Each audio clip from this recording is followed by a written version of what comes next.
I now invite Father Gabriel Osang to lead us in the invocation.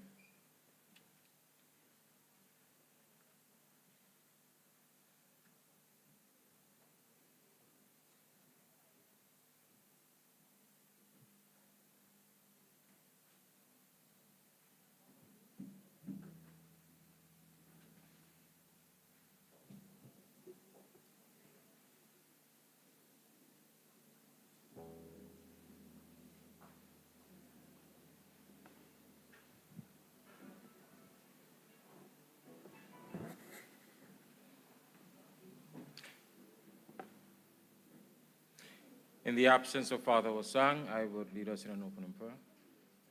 Let us reverence God.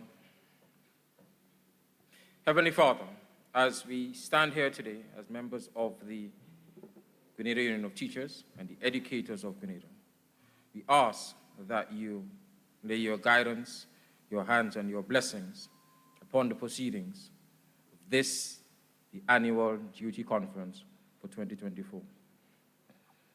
We follow in your footsteps as we practice every day. So we ask a special blessing upon our actions, our deliberations, and our decisions. And with your guidance, we hope that all we discuss and all we decide upon will be for the benefit of our members and, by extension, the citizens of Grenada, Carriacou, and Petit Martinique. We ask all of this in your name. Amen. I now invite, please take your seats.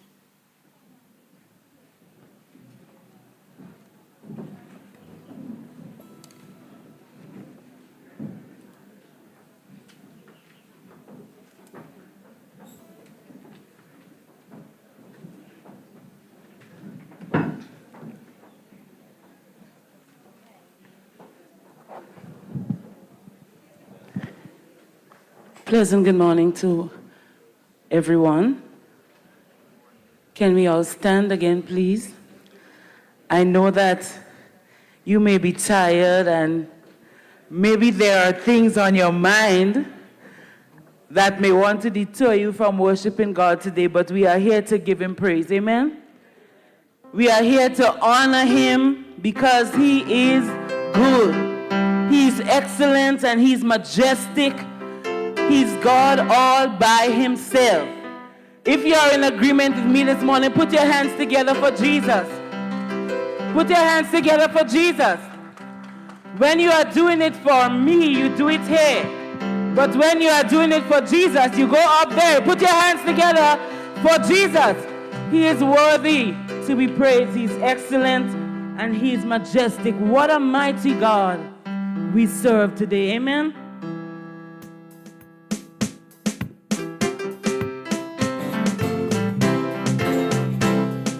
What a mighty God we serve. What a mighty God we serve. The angels bow before him. Heaven and earth adore him. What a mighty God we. Oh, what a mighty God. Oh, what a mighty God. Oh, the angels bow. Heaven and earth, what a mighty God we. He is a miracle, miracle. He is a miracle. He is a wonder. He's a miracle. He is a miracle working. He is a miracle working. He is a miracle. He is a wonder. Oh, he is a miracle. He is a miracle working God. Victory is mine. Victory is mine. Victory is mine. Victory today is mine. I told Satan, you better say victory, it's mine. all mine, victory today. Oh, I told Satan, you better get thee victory today. Oh, joy is mine, all mine,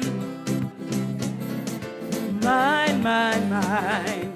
I told Satan, you better joy today. One more time, joy is mine, all mine. It's mine, joy today. Oh, I told Satan, get thee behind, 'cause joy today, he is the King, he is the King, he is the Lord. Oh, the Lord, his name, Jesus, Jesus, Jesus. Oh, he is the King, he is the King. Oh, he is the Lord.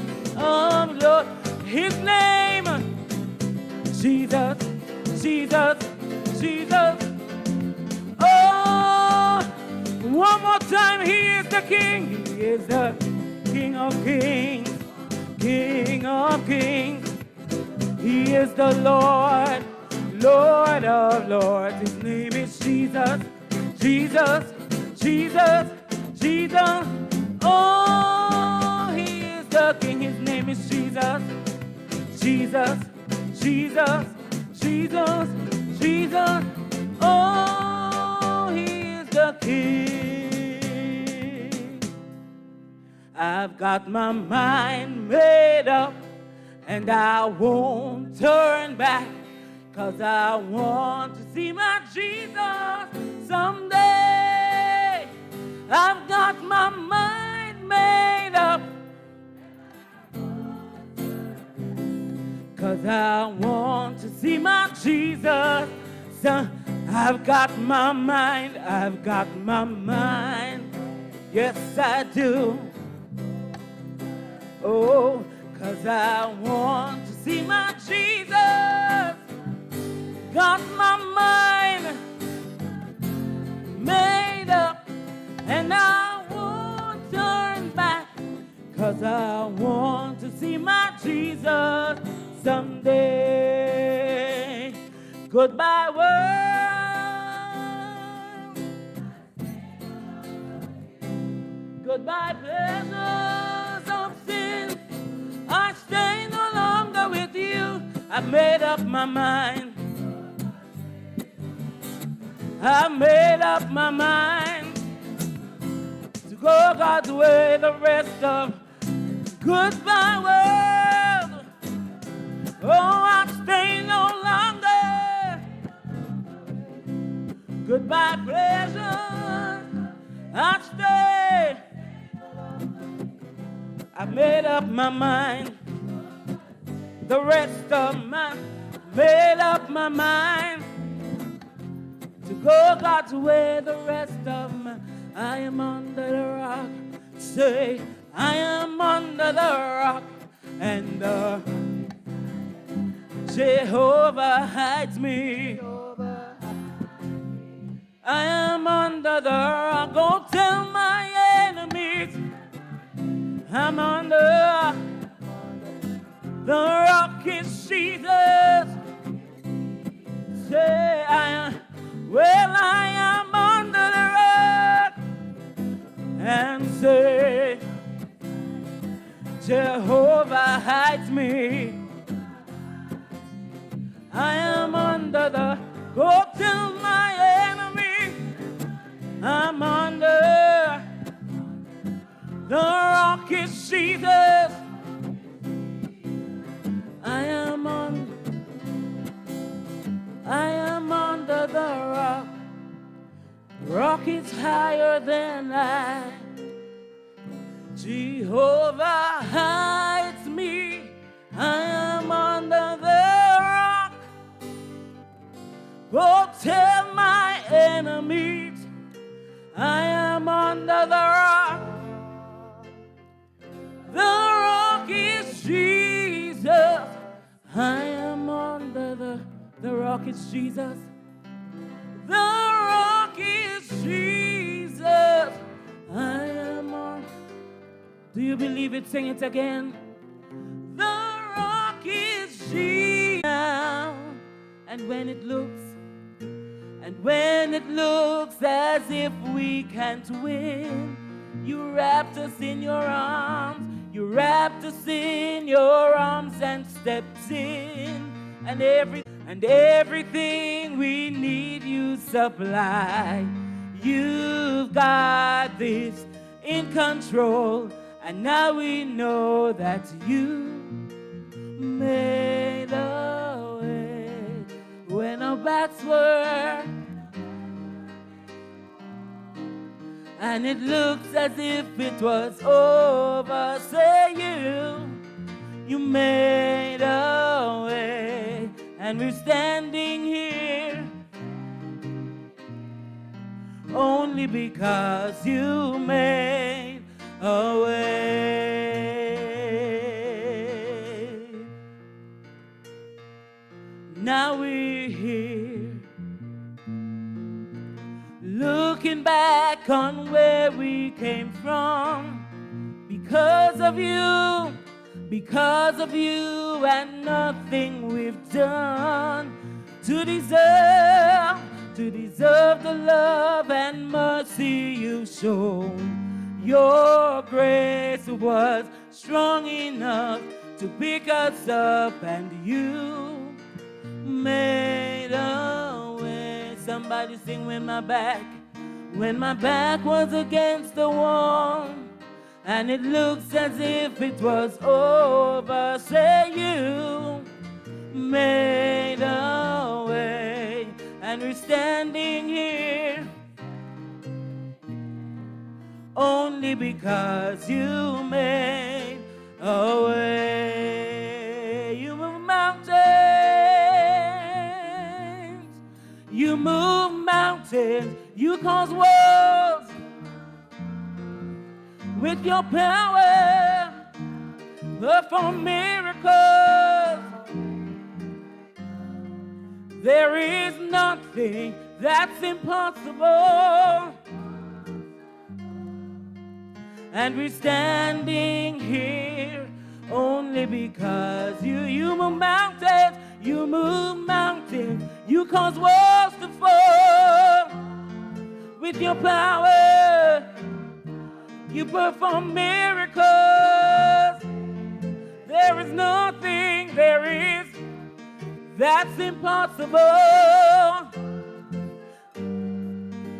And we're standing here only because you, yes, we're standing, and we're standing here only because you, oh, we're standing here only because you made a way.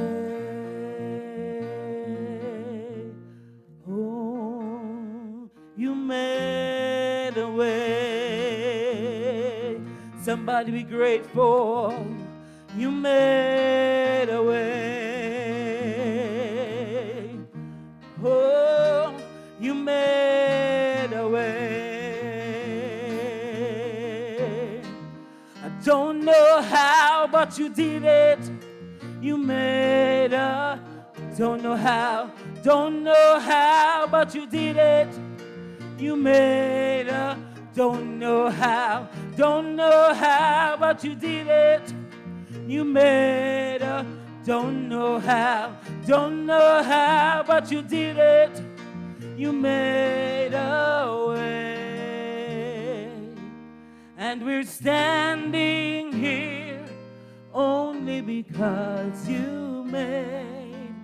Yes, we're standing here only because you made. And we're standing here only because you made a way.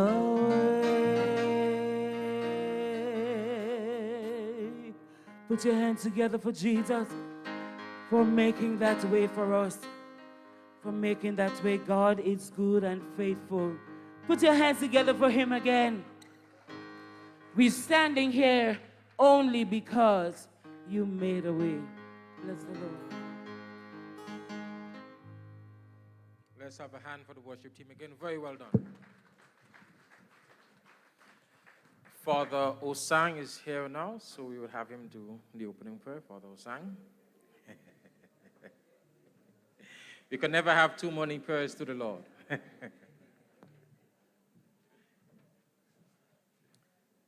My apologies, please, for coming a bit late.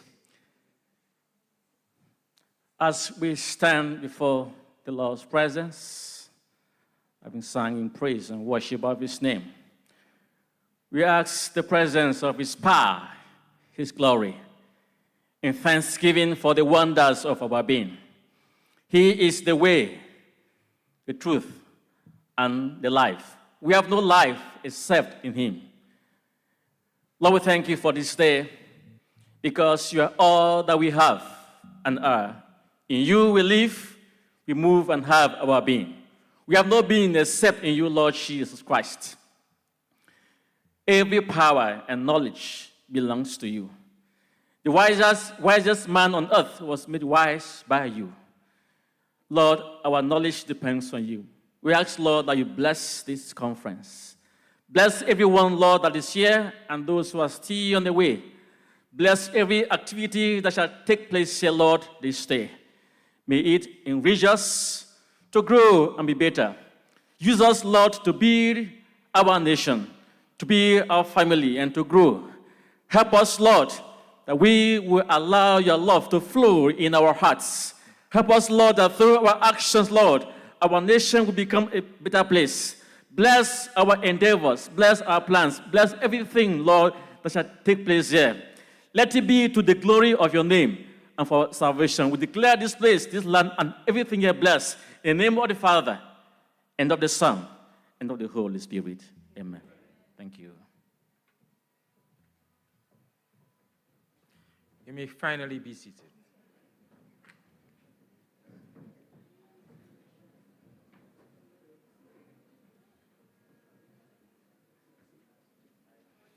I now invite the President of St. David's Branch, Sister Kendra Williams-Baptiste, to officially welcome us to conference.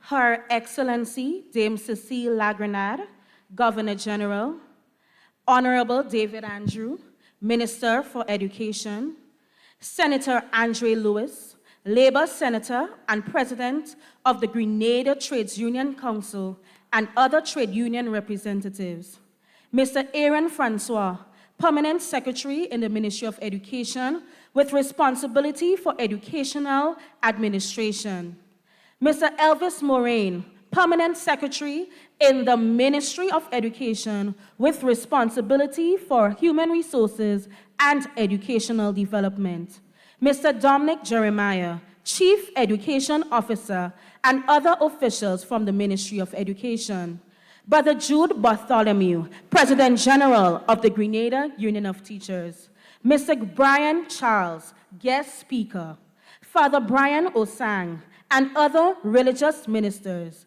past presidents, other past officers of the Union, Brother Frankson Marshall, First Vice President and Chair of the proceedings, Sister Melissa St. Rose, General Secretary, Brother Tommy Duncan, Second Vice President, and other executive members, awardees, principals, retired teachers, representatives from the media, other invited guests, teachers, good morning. On this momentous occasion, it is with great pleasure that I welcome you to the Grenada Union of Teachers 62nd Annual Conference, which is guided by the theme, Building a Strong Trade Union Movement and Nation through the Power of Solidarity and Education. We are blessed and quite privileged to be in the most beautiful parish in Grenada, St. David. Though small, is a hidden gem that lies and always stands tall. In fact, St. David is a parish where great leaders are born, such as past Prime Minister George Brizan, who originated from Windsor Forest, St. David; Sir Daniel Williams, past Governor General, who currently resides in Westerhall, St. David; and of course, our current Prime Minister, Honorable Deacon Mitchell, who was born in Petite Esperance, St. David. St. David can boast of its tremendous contributions to sports in Grenada. Special mention must be made of the St. David's Track Blazers, which is a track and field organization based in Lasajet, St. David, that continues to produce top quality athletes that represents Grenada at regional and international games. World champion Anderson Peters and world bronze decathlon champion Lyndon Victor are both products of the St. David Track Blazers. Not forgetting our very own West Indies cricketer, Mr. Andre Fletcher. Over the many years, the parish of St. David has excelled not only in sports, but also in culture. Grenada's reigning carnival queen, Miss Amone Francis; Christian Niles, the reigning junior calypso monarch. Additionally, Mr. Kelly Klein, also known as Rootsman Kelly, the current calypso monarch, are all proud products of St. David. With a unique blend of natural beauty, rich culture, and warm hospitality, St. David is indeed a true beauty. Our lovely Lasajes Beach and lush vegetation offers a breathtaking backdrop for an unforgettable experience. From the Westerhall Estate, which is Grenada's best rum distillery, to our newly built Six Senses Hotel that extends across 38 acres of land, St. David can boast of its tremendous accomplishments. Are you not ecstatic to be gathered here today? As educators, united by a common mission, which is to create a better future for our profession, let us work together to strengthen our trade union movement to build a stronger nation. Once again, welcome.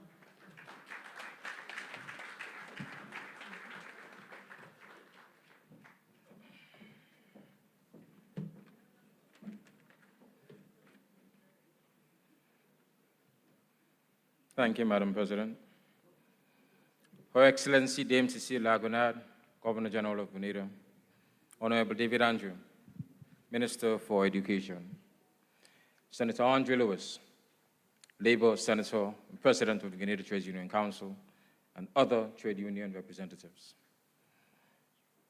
Dr. Jude Bartholomew, President General of the Grenada Union of Teachers; Mr. Brian Charles, guest speaker; Father Gabriel Osang, and other religious ministers; past presidents and other past officers of the Union; Sister Melissa St. Rose, General Secretary; Brother Tommy Duncan, Second Vice President, and other executive members; Sister Kendra Batiste, President of the St. David Branch; awardees, principals and retired teachers; representatives from the media; other invited guests, ladies and gentlemen, and to those of you listening and joining us online, good morning. I am Frankson D.S. Marshall, and I have the pleasure of serving as the first Vice President of this very noble entity. As per that position, part of my duties entail being the chairman of this morning's proceedings.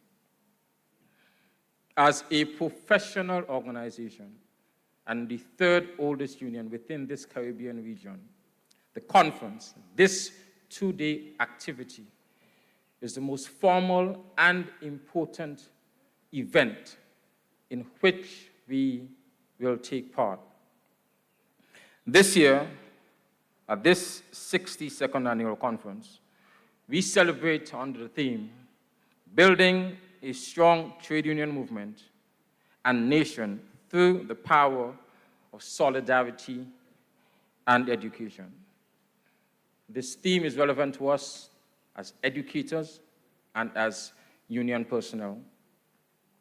As we sit back and enjoy the pomp and circumstance of the occasion and the environs of the most beautiful parish in Grenada. Right, Ms. Baptiste?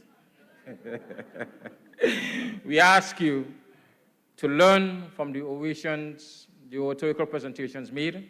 Let us make this one a memorable conference.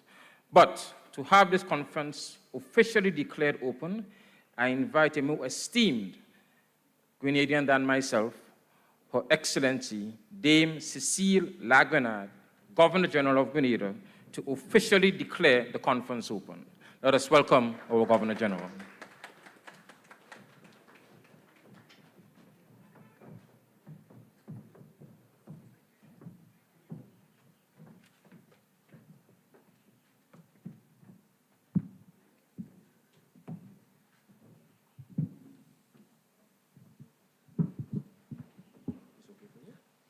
Have your seats, please. Honorable David Andrew, Minister for Education, Senator Andre Lewis, Labour Senator and President of the Grenada Trades Union Council and other trade union representatives, Mr. Aaron Francois, Permanent Secretary in the Ministry of Education with responsibility for educational administration, Mr. Elvis Moraine, Permanent Secretary in the Ministry of Education with responsibility for human resources and educational development, Mr. Dominic Jeremiah, Chief Education Officer, and other officials from the Ministry of Education, Mr. Jude Bartholomew, President General of the Grenada Union of Teachers, Mr. Brian Charles, guest speaker, Father Gabriel Osang, and other religious ministers present, past presidents and other past officers of the Union,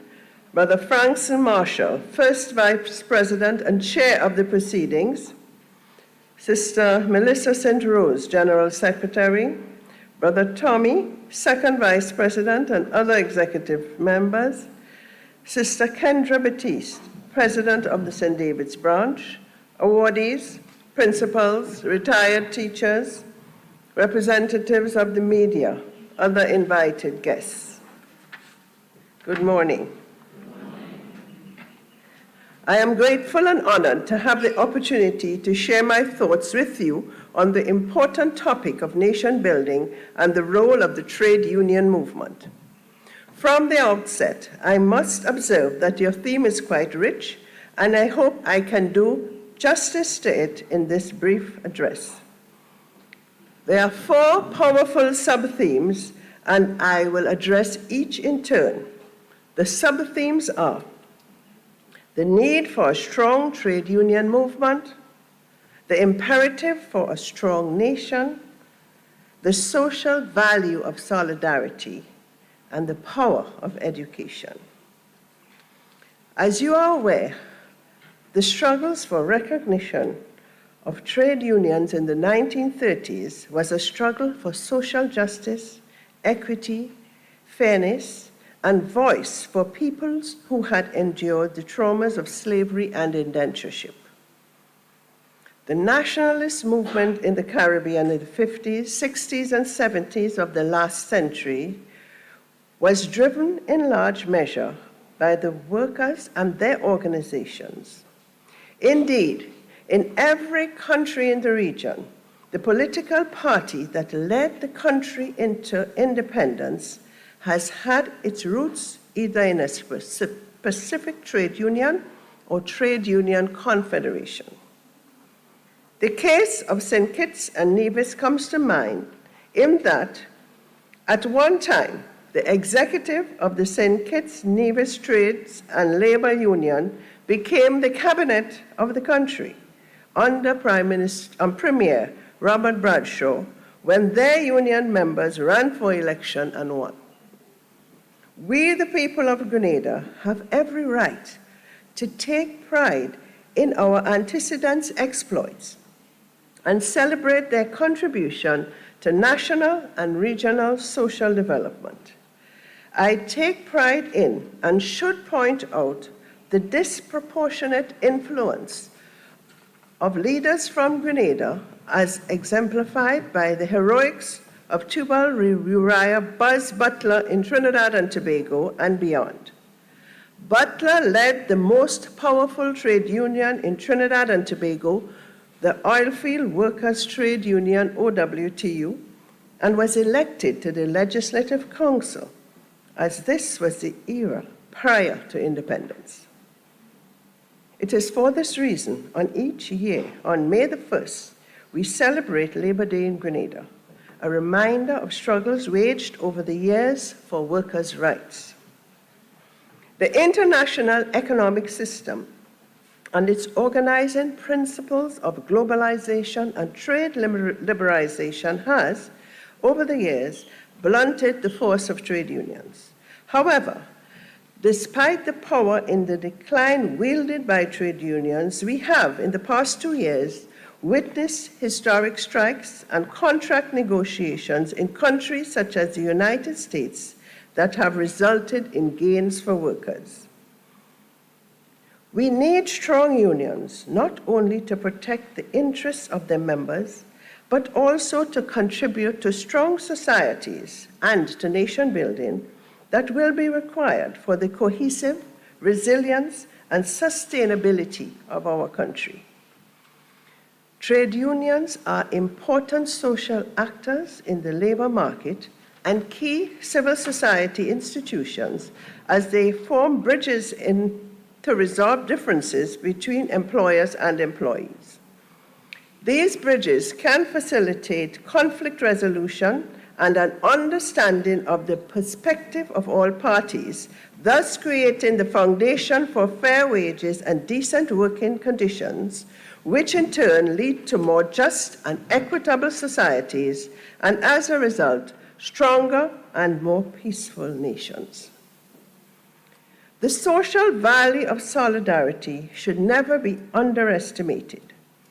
Trade unions are in a unique position to foster solidarity.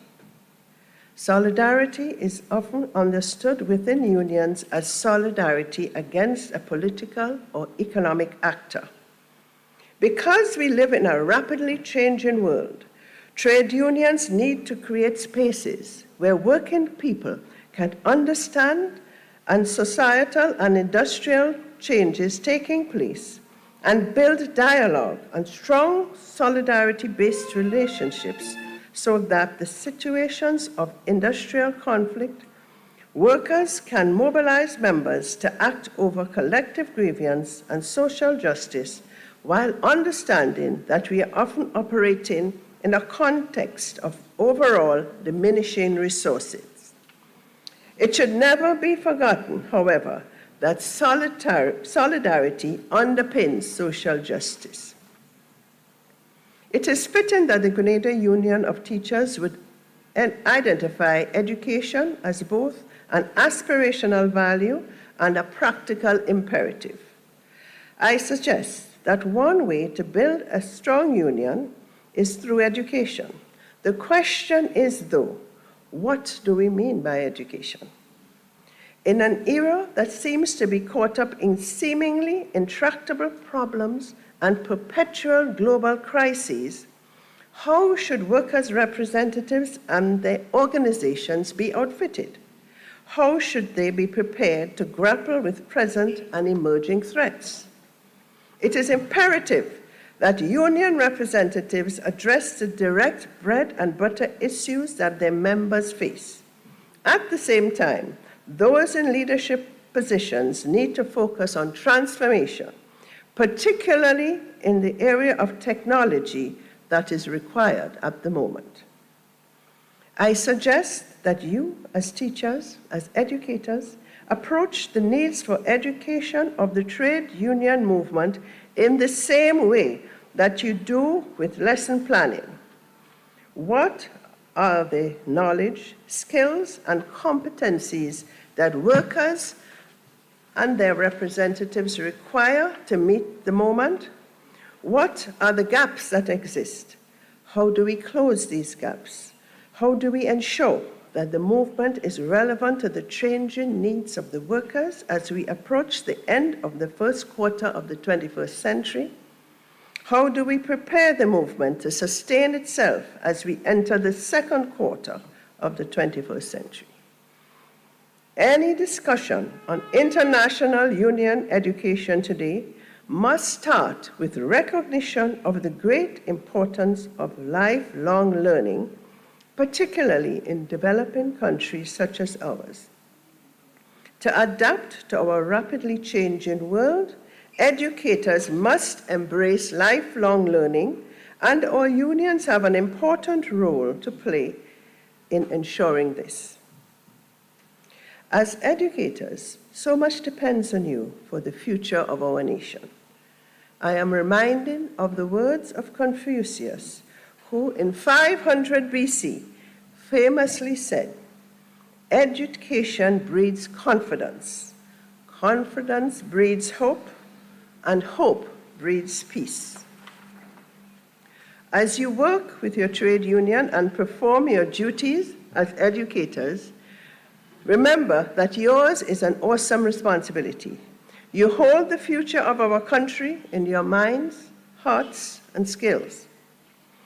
I am confident that you are well capable of meeting the challenges of our times, and I wish you every success in building a strong Grenada Union of Teachers that embraces solidarity and helps both your students and members appreciate and understand the enduring value of education.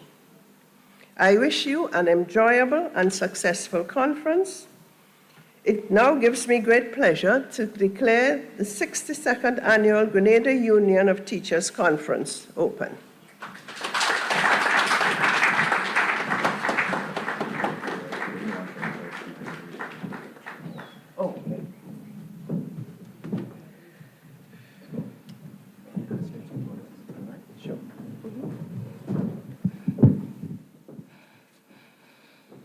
Our appreciation to Her Excellency for her poignant and very important words. At this point in time, we ask her indulgence a little bit more. We would like to invite, so that we may have the opportunity to bestow honorary membership upon a stalwart of this St. David's branch. He has served in various capacities throughout the union and the branch for many years, and his recognition is deserving. At this point in time, I would like to invite to the stage Brother Francis Ruffin.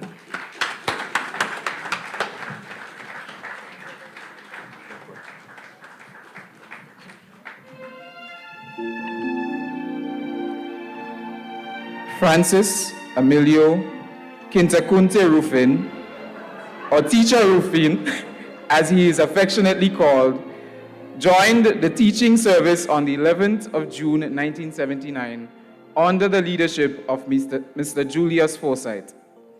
It was not long after, in 1984, that he gained the status NESTEB qualified teacher.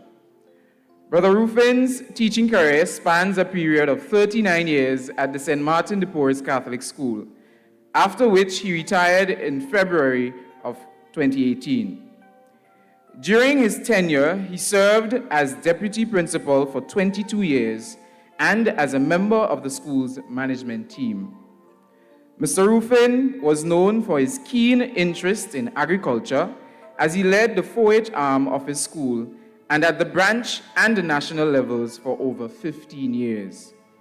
He was also instrumental in the organizing of sporting activities and acted as the school doctor before the professionals showed up. His hard-working nature and diligence earned him a service award at his 25th year as an educator. From the inception of his teaching career, Mr. Ruffin immersed himself into the undertakings of the Grenada Union of Teachers. He was involved in all activities and never missed a moment. Whatever duty was having, he was there. Wherever duty was going, he found himself there. Brother Rufin was an active member of the St. David branch during his 39 years of service and continues to serve the branch to this day, wherever and whenever called upon.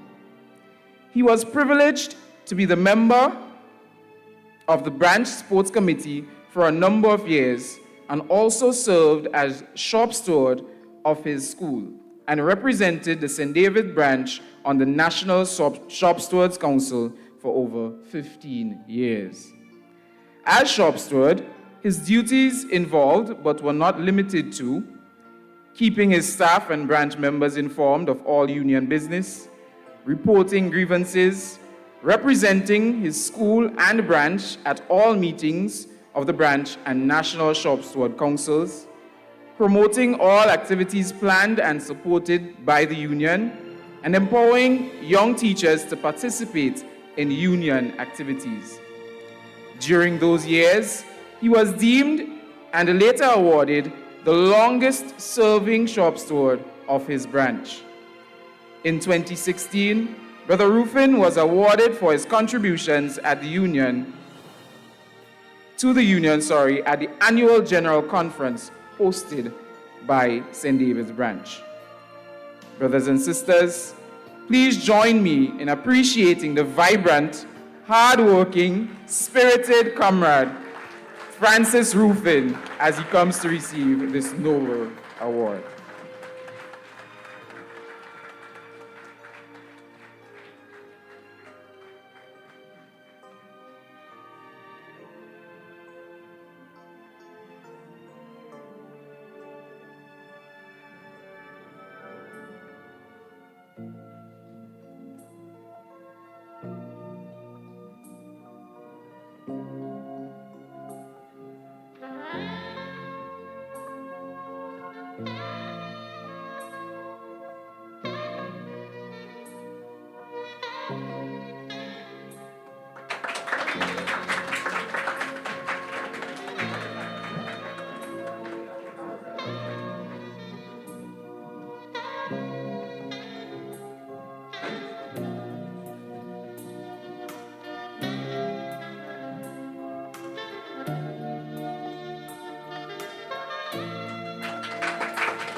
Congratulations, Mr. Rufin. We appreciate your sacrifice and service to the Grenada Union of Teachers.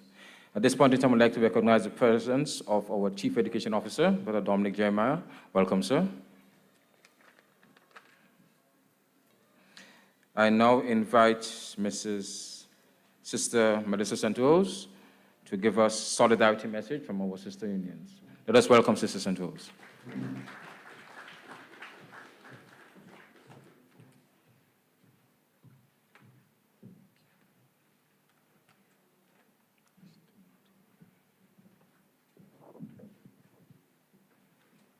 Her Excellency, Dame Cecile Lagrenade,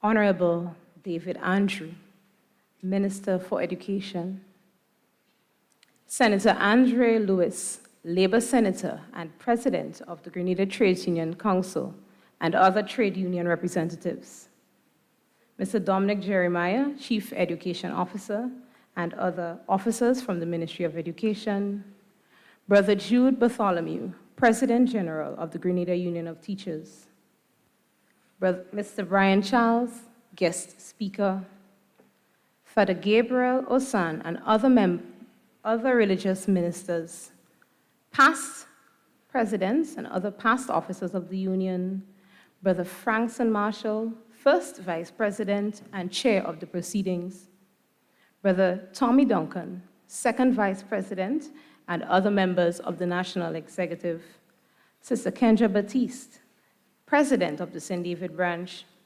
awardees, principals, retired teachers, representatives of the media, other invited guests, a pleasant morning to all. This morning, I am delighted to bring highlights of fraternal greetings extended to us from our brother and sister organizations, both locally and regionally, as we host our 62nd annual conference. Messages were received from the Grenada Trades Union Council, the Windward Islands Union of Teachers, the Anguilla Teachers Union, and the Bermuda Teachers Union. The Grenada Trades Union Council commended us on the hosting of our 62nd annual conference and deemed our theme most relevant in these times. They extended best wishes for fruitful deliberations as we chart the way forward amidst the growing challenges of structural adjustment and other economic challenges. The GTUC then renewed its commitment to working with the GUT as together we confront the issues affecting the workers of Grenada, Carriacou, and Petite Martinique. The Windward Islands Teachers Union extended warmest greetings of solidarity to the GUT as we convene our 62nd annual conference. They commended our commitment to advancing the rights and welfare of educators.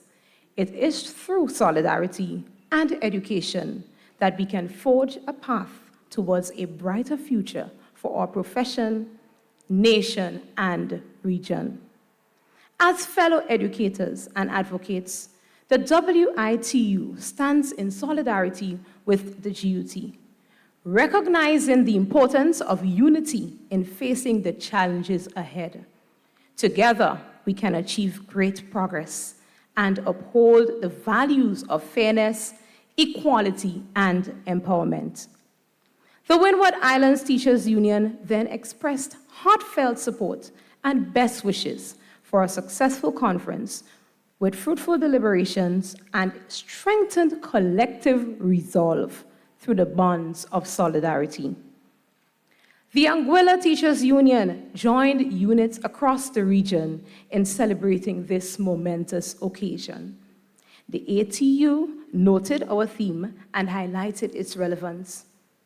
By nurturing a strong trade union movement rooted in solidarity and education, we lay the foundation for a more just, equitable, and prosperous society. They further commended the GUT for its steadfast commitment and tireless efforts in promoting solidarity among teachers, fostering professional development, and championing the rights of educators. The ATU stands in solidarity with the GUT. They reaffirmed their commitment to working together to advance the rights and dignity of educators, to promote equality, education, and to build a bright future for all. The Bermuda Union of Teachers extended warm greetings and heartfelt congratulations to the union as we host our 62nd annual conference. Under a theme which resonates deeply with our shared commitment to excellence in education and the empowerment of teachers. The BUT also stands in solidarity with the GUT and commended our dedication to fostering a resilient and united trade union movement in Grenada. In closing, they extended wishes for a successful, productive conference filled with fruitful discussions, valuable insights, and strengthened bonds of solidarity. All unions recognized our contributions as trade union and highlighted the significance of our theme. They all pledged their commitment to a unified approach in confronting issues that affect workers everywhere. They saluted us on the occasion of our 62nd annual conference. I thank you.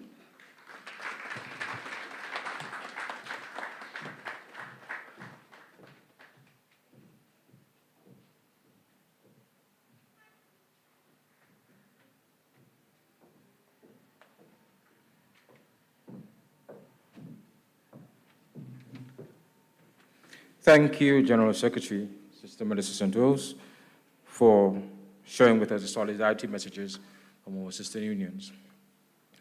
Now we will have a presentation by Junior Monarch, young Christian Niles of the Corinth Government School, to make his cultural expression. So let us please welcome young Christian Niles.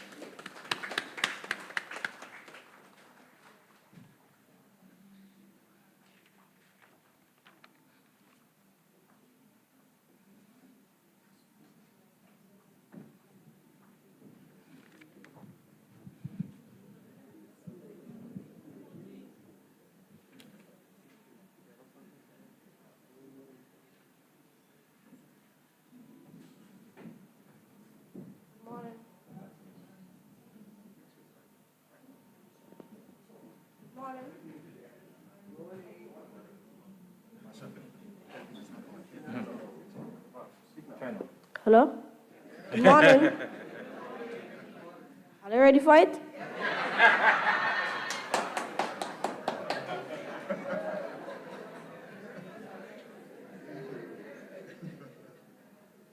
Me daddy say, in his days, school was better in many ways. Since they moved standard and bring in grades, them things he see does make him afraid. When they say time for press, children cocky in the heads, teachers guilty as well. They cock up on their cell. They walking in 10 o'clock, tattoo up with shot frock. But if I reach them past 8, they're ready to lock the gate. Why? No standard in school, no standard. We play in the fool, no standard. We don't have no class. Bring back the standard fast, no standard in school, no standard. We play in the fool, no standard. We don't have no class. Bring back the standard fast. When was standard? School had class. Since standard gone, Israel old mass. We choose to adopt high grade system. Right after that was a problem. Teachers cussing children, kids cussing back at them. If they bring their parents come, well, Papa is big showdown. They dating their students too. Don't care if it's white or blue, but if I just sip Tanya, it's straight in our tea corner. Why? No standard in school, no standard. We play in the fool, no standard. We don't have no class. Bring back the standard fast, no standard in school, no standard. We play in the fool, no standard. We don't have no class. Bring back the standard fast. Me daddy say he does pray for standards. Come back today. Bring back standards from 1 to 6. So one problem we start to fix. Teachers drinking alcohol, can't stand up and teach at all. Some of them eyes just bleed, and they know they smoke the weed. Teachers, whatever you do, yeah, we always mimicking you. Things wouldn't be so bad if all you did move standard. Why? No standard in school. Sing it. We play in the fool, no standard. We don't have no class. Bring back the standard fast, no standard in school, no standard. We play in the fool, no standard. We don't have no class. Bring back the standard fast. Thank you.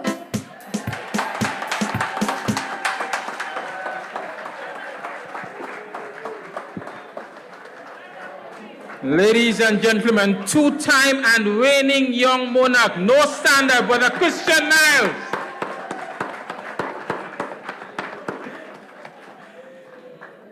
Very well done, young man. Even as adults, many of us are scared of coming up in front of a crowd, and he came and he performed and he had us going. Again, well done, young Christian.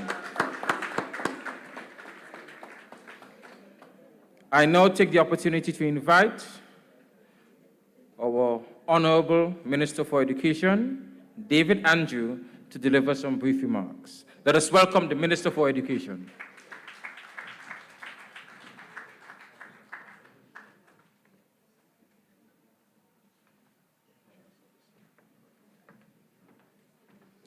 Thank you very much, Mr. Chairman. Her Excellency Dame Cecile Lagrenade, Governor General of Grenada, Senator the Honorable Andre Lewis, Labour Senator and President of the Grenada Trade Union Council, and other trade union representatives,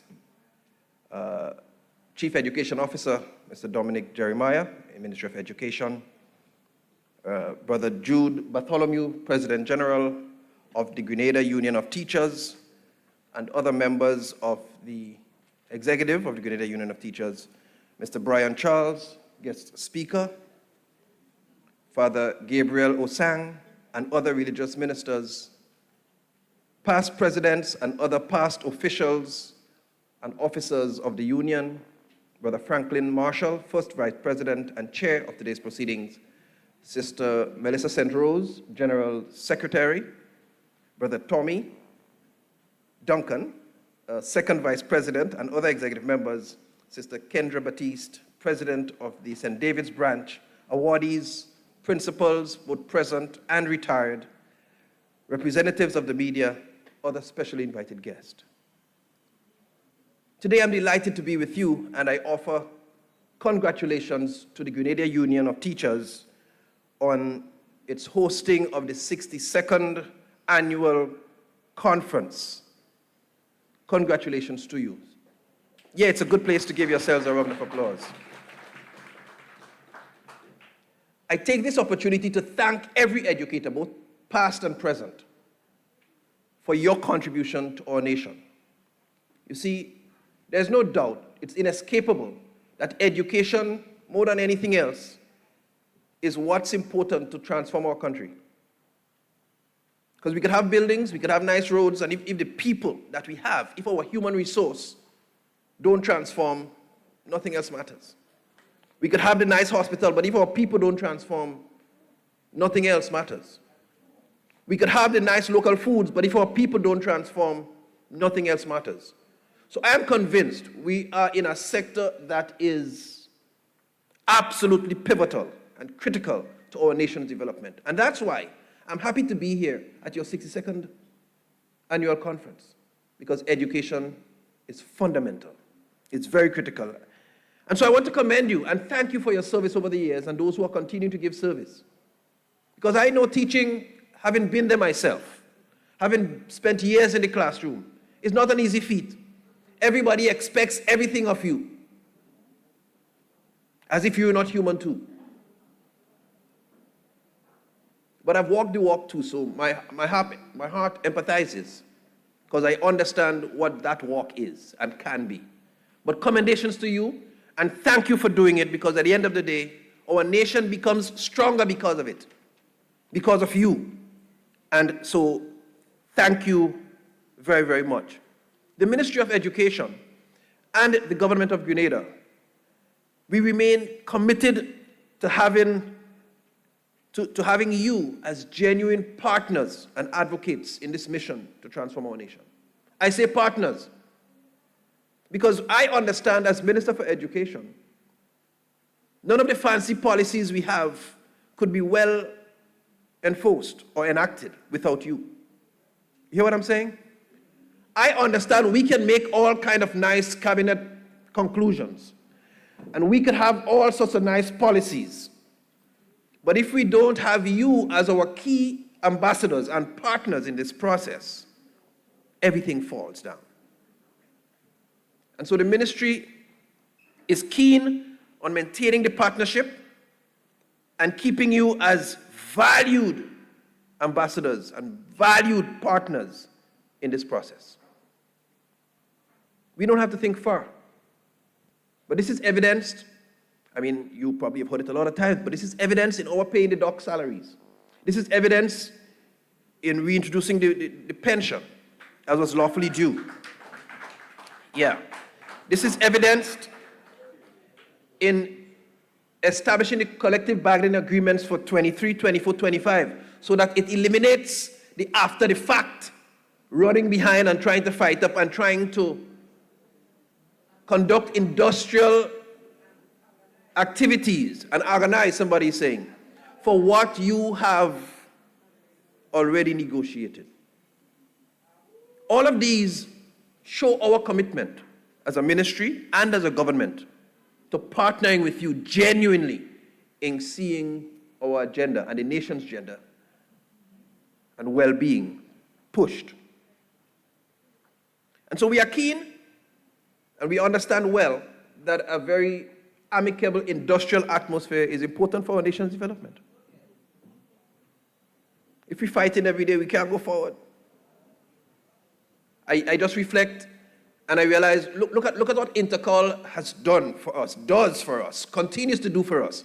And to think we had a period when some people, some COVID, some industrial related, did not get the chance to experience the thrill of shouting for your school. We heard that too. But I'm just saying, the sheer passion and the sheer esprit de corps is not just a GBSS thing, Principal Kenny, but every school goes out there and shouts with pride. And we understand the need for that kind of industrial peace. And so we continue to work in that vein. But you know, what does a union look like in today's era? Her Excellency made some very pointed comments and suggestions in that regard. What does a trade union movement look like in a changing era, a changing atmosphere, a changing time, a changing dispensation, and in an atmosphere where you have an administration that is pro the workers, that is supportive of the union? Do we create issues to fight on? Do we just relegate into silence and become obsolete? Neither, I propose. Instead, we consolidate the gains. We institutionalize the benefits and the gains for the workers, for our educators, to ensure that our institutions become stronger. What makes a nation strong? It's institutions, it's people. And so if we do that too, we make unionism stronger, we make our workers stronger, we make the system stronger. So I'm not a guest speaker, so I don't want to spend too much time. But certainly, I'm always of the belief we always have to examine and ask ourselves whether or not we can do more. Recently, in our meeting with the union, which we have periodically, with the Grenada Union of Teachers, we had one only last week, and our CEO said something that was very profound. And he said, you know, we need to establish what are those big ticket items that we agree on. Because at the end of the day, I think the Grenada Union of Teachers wants what we want. You believe that? Anybody who believes that, just wave a hand. Wow, some people don't believe that. Okay, so I'm alone with a few people. But I am confident, even if I stand alone, that I am correct in my thought and in my declaration. I believe every one of you sitting here, the fact that you spent all these years in the classroom, and the fact that you continue to do it, tells that you want what we want. You want to see the students educated. You want to see our nation educated. That's where you go. Except you want it for only the money, and I doubt that, having been there myself. Because there's no money in it anyway. There's no real money in it. But anyhow, so we are looking at the same thing. We have the same targets. And so I beg us to quietly introspect and ask ourselves, am I satisfied with my output? Am I satisfied with what I am delivering? I ask myself that every day. I'm not waiting for somebody to tell me, I'm not satisfied with this, I'm not satisfied. And they do. They made. But I must always have my own introspective conclusion to balance that with. Am I doing the best that I feel I can do? Are you doing the best that you believe you can do? Are you giving the best that you believe you can give? Are you satisfied with your output? And I'm not here to make any judgments. I leave you to introspect and come to that own conclusion for yourselves. It's something we must always do. You see, I believe there are opportunities for more. Our society, I listen all the time, and we talk about the crime, we talk about the violence. I was on one of the radio programs recently, a couple of weeks ago.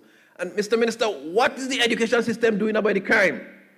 And they always point to the school. Everything that's wrong, they come to the school, they go to the school, implicating you, implicating all of us in education. Not just me, you know, because you are the active practitioners in the field. They implicate all of us. And I have to say to them, the school is a reflection of wider society. And while we do not have the mandate to fix the families that are broken, while we do not have the mandate to change the perspectives of our social players at home and in our wider society, we have the opportunity to help shape the perspectives of the younger ones coming up, more than anybody else. In occasions where families and parents can't even speak about certain topics, we are the ones trained to do that. We are the ones with the expertise and the know-how. And so, having said this, I want to impress upon us the need to do our utmost. The need to do our best, from our best place. One quote says, "Teaching emerges from the inwardness of a person. We do not teach math, Spanish, or history. We teach who we are." That's one quote says that. See, lots of people might forget the trigonometry, and they might forget from a point of level ground at an angle to the top of a cliff, they might forget all of these things. For those of you who teach math. And particularly if they don't practice it. But you know what? They'll never forget the kindness. They'll never forget the model that you represented. They'll never forget how you were as a person to them. And so your values matter. Your model matters. What you demonstrate to your students matter. And even on this 62nd annual conference, I impress upon you the need to be what you want them to be the models for them, be the examples for them, show them values the best way you know how, because you teach who you are. Give your best. And let me conclude by reiterating that the ministry pledges its continued commitment and support to you as partners in this process of education of our nation. We pledge our commitment to working together for the common cause of building and strengthening our nation through education and collaboration and building stronger unions. I wish you a very meaningful and productive 62nd Annual Unions Conference. Thank you very much.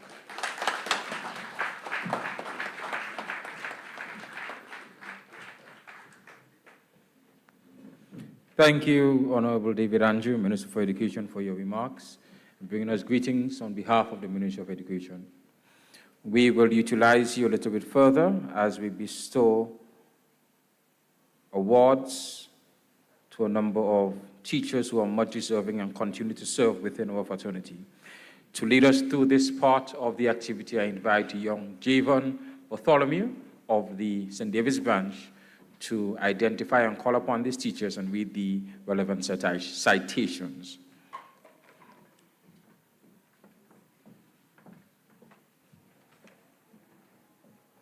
Pleasant morning again, everybody. First awardee, Teacher Delon Edwards, affectionately called Teacher Delon, is a qualified teacher attached to the St. Joseph's Catholic School.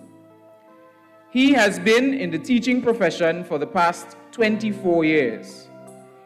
Teacher Delon has dedicated 22 years of unwavering service to the Teachers Union, leaving an indelible mark on both his branch and the school and the broader education community.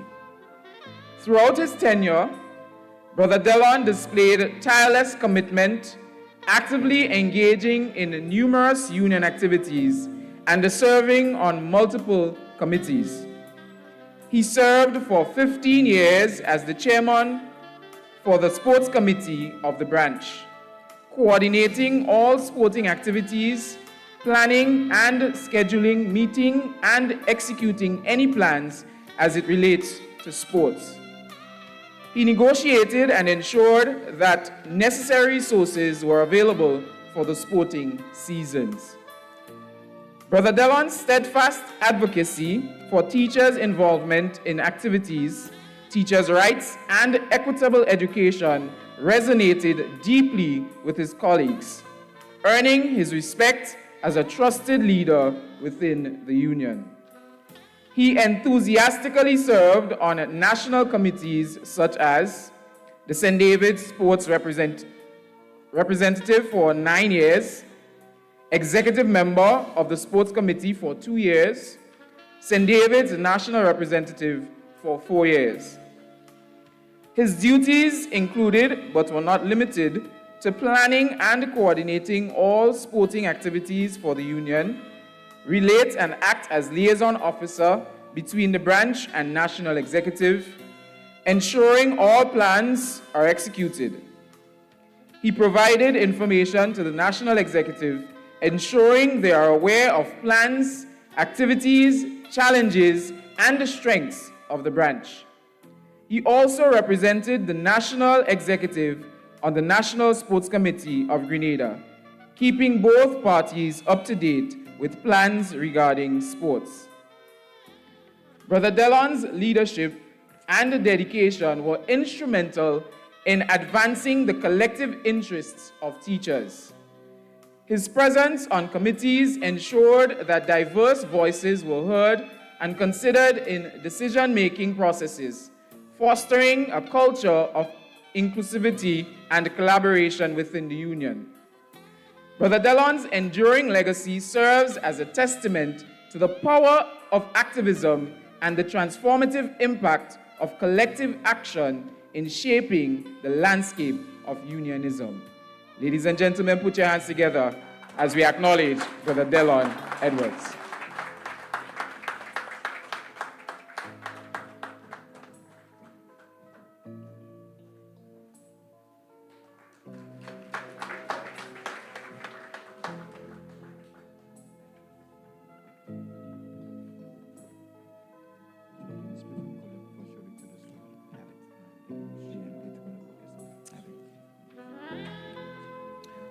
All right, on to the next awardee, Mr. Kester Lyons, who is not in our midst presently. So receiving on his behalf would be Mrs. Cheyenne Celestine. Mr. Kester Lyons, the principal of the St. Martin de Porres Catholic School, has been an educator for the past 30 years. He has been actively involved in the union for as much as 15 years. Being an active member, Brother Lyons served as vice president of the branch for at least 2 terms and was also a representative on the education committee. These positions allow him the opportunity to schedule, organize, and execute meetings, activities, and events for the branch. He performed his role diligently with pride, passion, and enthusiasm. Brother Lyons was honored to serve on the national level as chairman of the Education Committee and as an executive representative on the National Education Committee. His loyalty to unionism and the Grenada Union of Teachers afforded him the opportunity to lead the Grenada Union of Teachers debating team against Tahu and the police. He also served as the vice president of the St. Andrews branch and was integral in the establishment of the Primary Principals Association. Ladies and gentlemen, let's put our hands together as we acknowledge Mr. Kester Lyons.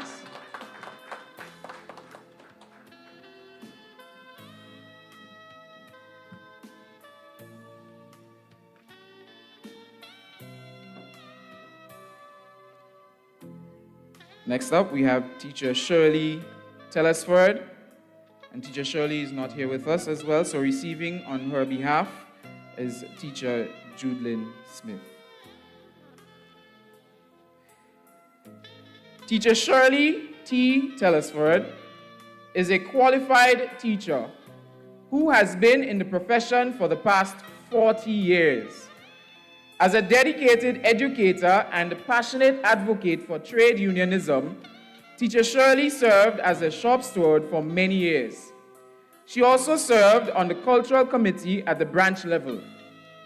During her highly active role when serving, she was involved in, but not limited to, attending meetings while representing her school, planning and executing cultural activities and events for the branch, being a liaison officer between the school and the branch.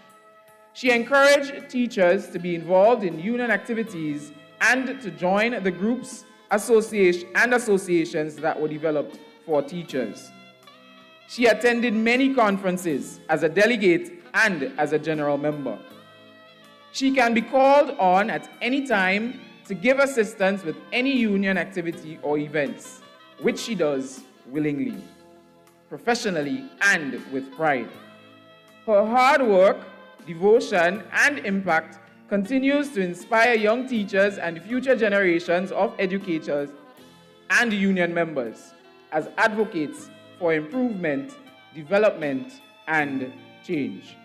Ladies and gentlemen, put your hands together as we acknowledge teacher Shirley Telesford.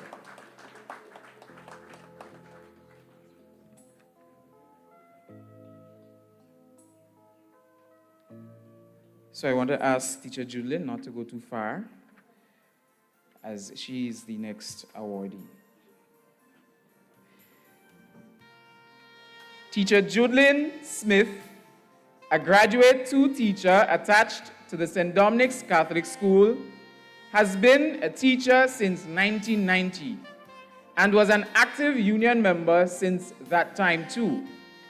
She served in many capacities during her tenure and was actively engaged in numerous activities, tirelessly championing the rights and well-being of educators, whether advocating for fair wages, improved working conditions, or equitable access to resources and other matters that affects teachers.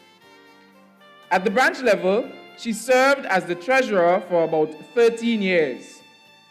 This crucial position allowed her to manage the finances of the branch, keeping accurate records of income and expenditure, maintaining financial statements, and ensuring compliance with budgetary guidelines. She played a vital role in ensuring the financial stability, transparency, and integrity of the branch, enabling the Teachers Union to effectively serve its members and achieve its objectives. Additionally, Sister Smith was an active shop steward for over 5 years, ensuring that all the necessary information was disseminated to the school from the branch and from the branch to the school. She also enthusiastically represented her school on the Education Committee and further represented the branch on the National Education Committee and was a delegate in many conferences. Sister Judlin Smith was and is still an active member of the branch, attending all activities and encouraging other colleagues and teachers to do the same. Through her proactive involvement and unwavering dedication, Sister Judlin Smith left an indelible mark on the Union's legacy, embodying the principles of solidarity and empowerment for generations of educators to come. Ladies and gentlemen, Sister Judlin Smith.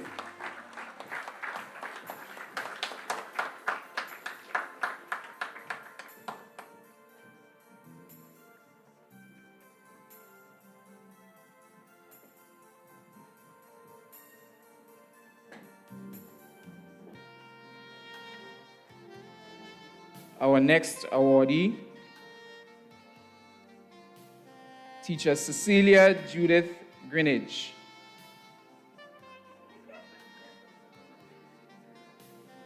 Teacher Cecilia Judith Greenidge, affectionately known as Teacher Judith, a graduate 1 teacher and vice principal, has been in the teaching profession for 35 years. She has been an active member of the Grenada Union of Teachers since 1989, when she entered the service, and has continued to be a dedicated and supportive member up to present.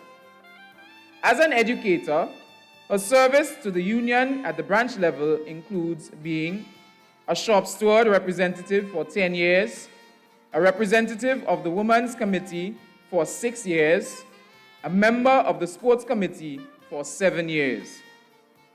She provided information to the union leaders and members within the school regarding new developments and issues with the collective bargaining unit. One of her main roles was to encourage members to participate fully in union activities. Though she did not hold any position at the national level, she participated in numerous conferences as a delegate and in activities that were organized and executed by the national executive and groups. As Teacher Judith continues her journey as an educator and union activist, her passion for teaching and her dedication to the principles of solidarity and collective action serve as a beacon of hope for educators and workers everywhere. Ladies and gentlemen, Teacher Cecilia Judith Greenidge.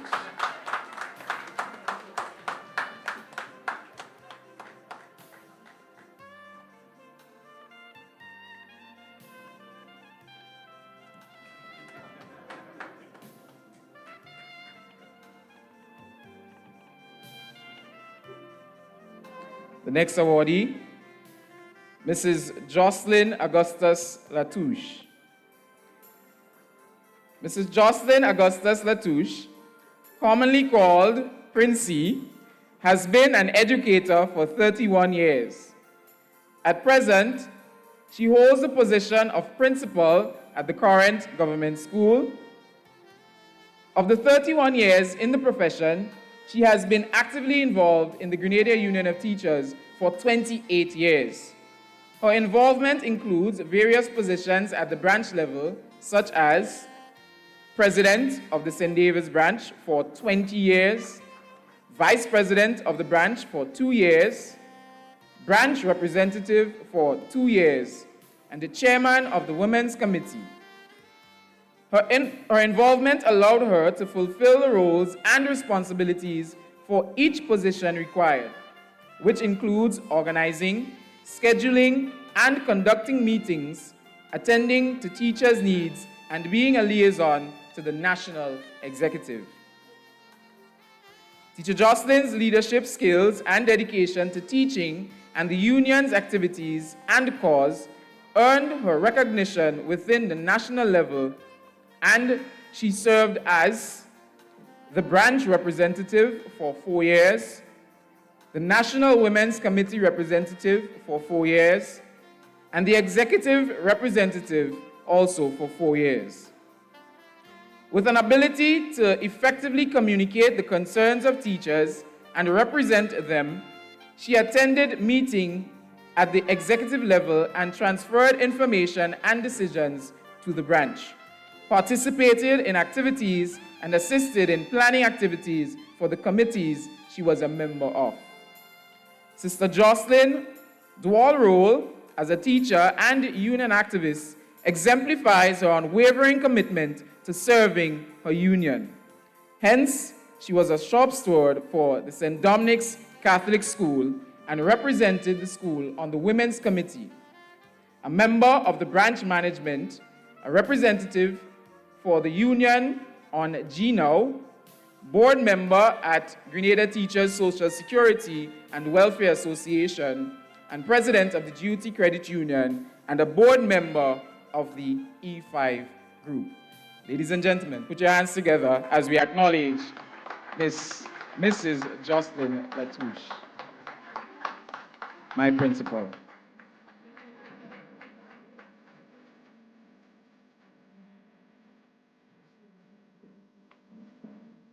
Thank you very much.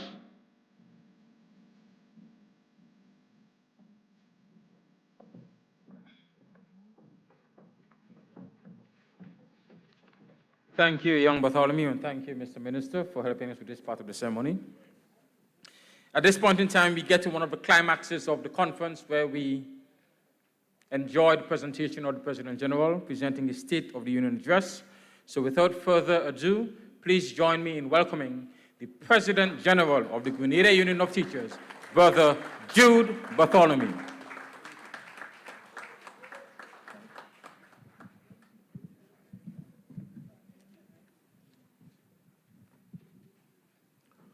Your Excellency,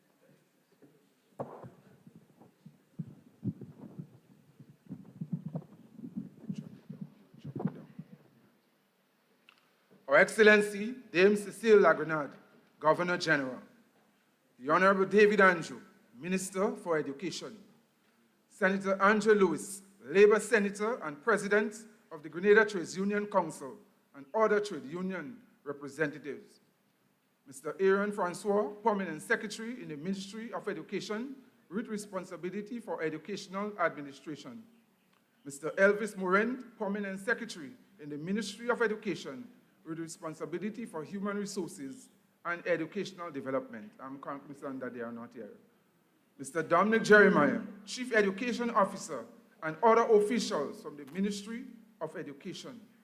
Mr. Brian Charles, guest speaker, for the Gabriel Osam, and other religious ministers, past presidents and other past officers of the Union, Brother Frankson Marshall, first Vice President and Chair of the proceedings, Sister Melissa St. Rose, General Secretary, Brother Tommy Duncan, Second Vice President and other executive members, Sister Kenja Baptiste, President of St. David's Branch, awardees, principals, retired teachers, representatives from the media, other invited guests. Ladies and gentlemen, before I start my speech, I must recognize today my profound gratitude for a young man, a young teacher of Pomrose RC School, Brother Dylan Edwards. If you're talking about a strong union and a strong young man, someone, if you look at what is happening today, Brother Dylan was really strong. Somebody who sacrificed and in everything that he did for sports and such. And you see the hallmark of a dedicated teacher who paid the ultimate price and such. And it means as a strong union and a strong nation, we must support our owner, we must support Brother Dylan Edwards. Ladies and gentlemen, it is my esteemed pleasure to address you as the President General of the Grenada Union of Teachers on this very historic and auspicious occasion, the 62nd Annual Conference of the Grenada Union of Teachers in the Virgin Parish, St. David's, a parish without a town, but is well known for its magnificent scenery and beautiful secluded beaches, captivating geographical layout, almost magical. The citizens of St. David's are well documented for their heroic vigilance and militancy, the first to smash the gates and harness to gain access to the beach, giving meaning to the song, "The beach is mine and I can bathe anytime." A place where sports and culture is glorified. And above all, the St. David's people are warm, friendly, hospitable, and courageous. Ladies and gentlemen, it gives me great pleasure to address you on home soil, a simple, humble, ordinary man, born in the parish of St. David's, right here, Latent and Pomrose to be precise, standing tall and proud here today to address you on the 62nd Annual Conference of this great and powerful trade union organization, the Grenada Union of Teachers. To Mr. Brian Charles, another son of the soil of St. David's, past principal of St. Dominic's RC School, we are both pleased and blessed and honored to have you as our keynote speaker. To the president of St. David's Branch, Sister Kenja Baptiste, her branch management team, and the principals and teachers of St. David's, thank you for accepting the challenge of hosting the 62nd Annual Conference. Not forgetting the principal and members of staff of St. Joseph RC School, Pomrose, for your generous acceptance of the Grenada Union of Teachers and the St. David's Branch to use your school to host this 62nd conference while it is under repairs. You did everything humanly possible together with St. David's Branch management team to transform St. Joseph RC School into the ambience that we experience here today at this opening ceremony. Let us give them a round of applause. To the awardees, we thank you for your invaluable sacrifices to the duty, education, and nation. You are very much deserving of our recognition here today.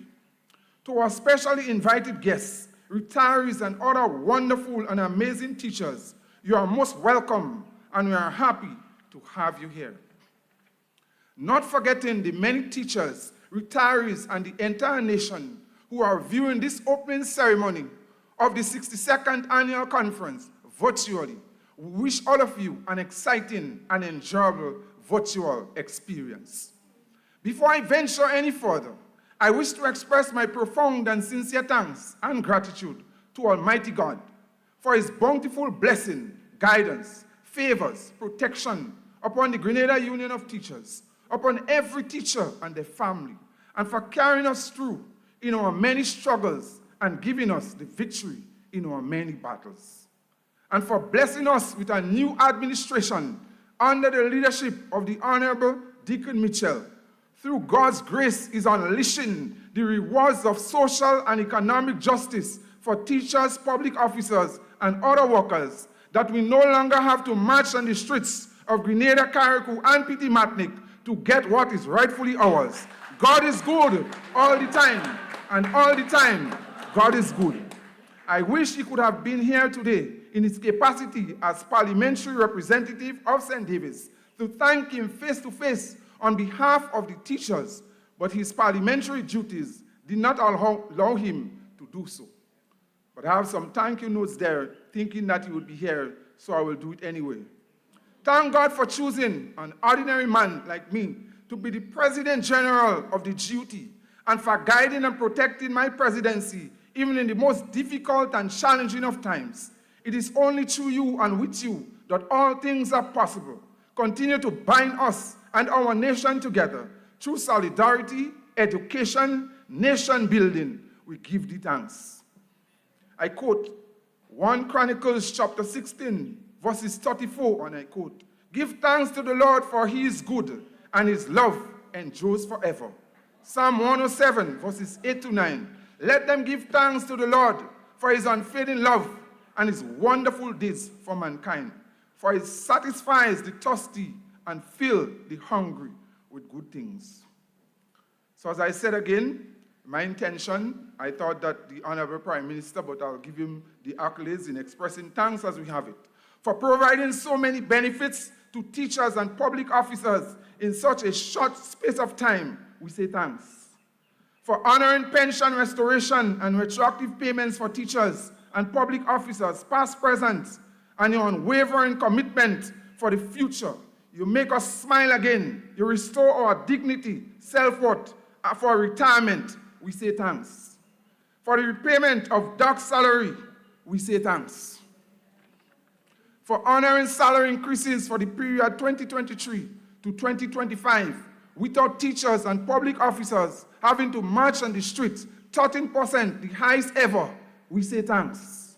For placing primary and secondary school principals in a new grade, primary school principals from grade H to grade I, secondary school principals from grade I to grade J, an increase over about $1,000 monthly, the envy of so many, even those at the Ministry of Education. At a time when nobody wanted to be principal, the salary was so low, and that is in addition to the 4% salary increase for 2024. We say thanks. Principals, be reminded, thank the government, support the ministry, but obey the call of your union. It is the duty that fought for this benefit for you. Let it be loud and clear, not just the government or the Ministry of Education, but the hard sweat and tears of your teachers. So it means that as principals, even if you cannot leave the school, you must be wise enough for time to send out your troops, your teachers. They are the ones who fight the battle for you and for us. This one is big.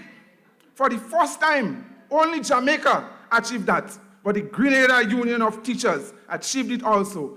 Compensation for the marking of SBA, $15 per project. CCSLC, $15 per project. CPEA, $12 per project. CVQ, $25 per project.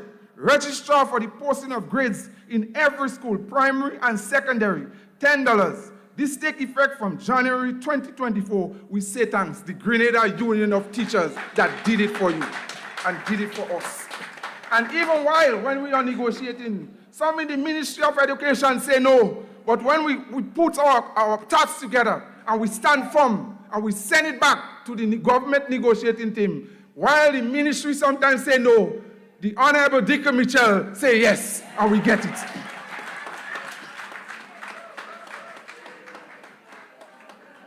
We thank you for the December, all right? So we thank you for the ex gratia payment of 25% in December. We say thanks. We thank you for December 2025. It must be no less than 50% in December 2025. And we say thanks in advance. For the regularization of 111 teachers, we say thanks. We look forward for another batch of temporary teachers to be regularized soon, before May Day 2024, if it is possible. And a pathway for temporary teachers without mathematics who have been performing well and are passing their job appraisal. Duty encourages teachers without mathematics to try and get it soon, even while we're pressing for you. But we call on the Ministry of Education to pay the newly regularized teachers their retroactive payments, and those principals who have been upgraded, pay them their money soon. We look forward for batches of both primary, secondary school, and early childhood teachers to attend Teachers College in September. For the upgrading of teachers who have successfully completed Teachers College, together with those with a bachelor's degree, we say thanks. Ladies and gentlemen, the theme chosen for this 62nd annual conference of the Grenada Union of Teachers, building a strong trade union movement and nation through the power of solidarity and education, is most timely and relevant. The Grenada Union of Teachers is enshrined in the Constitution of Grenada, celebrating 111 years this year. One of the strongest, powerful, impactful, influential trade union organizations in the history of Grenada, Carriacou, and Petit Martinique, and the region. Well respected and appreciated by the Grenadian citizens and across the region. Teachers, take a bow. Put your hands together for yourself. Let us ponder and reflect upon these powerful words of our theme, strong trade union movement, nation, nation building, education, the power of solidarity. Those words must come alive during our conference as we chart the way forward for a strong union and a strong nation. As we ponder upon the theme, we must reflect upon the great foundational work that our trade union forefathers, men and women, presidents and ordinary teachers have done in laying the cornerstones and foundational pillars that make us strong, the roadmap for us to build upon and to make us even stronger going forward. The invaluable sacrifices that they have made and our union and teachers continue to make through solidarity and education for a strong union and nation. It is incumbent upon us now to continue the great tradition and struggle to build and strengthen what has been handed down to us. To have a strong trade union, we must unite, put aside our differences, and work together for the good of all. Unity is strength. Let us unite for a common cause. We must stand in solidarity with each other. Executive, branches, teachers, we must be on the same page to be strong. We must build mutual trust, respect, and confidence in each other. Be transparent and above board. We must, as trade union and government, invest in our students and our teachers, invest in our human resources. We must stand in solidarity with and form alliances or forces, sometimes with other organizations, locally, regionally, and internationally, to fight for a just cause. Example, the local trade union organization, the TUC, CUT, non-governmental organization, Education International, just to name a few. Be visionary and transformative leaders. Build strong moral ethics and spiritual values. Be a voice for the marginalized, oppressed, and vulnerable in society.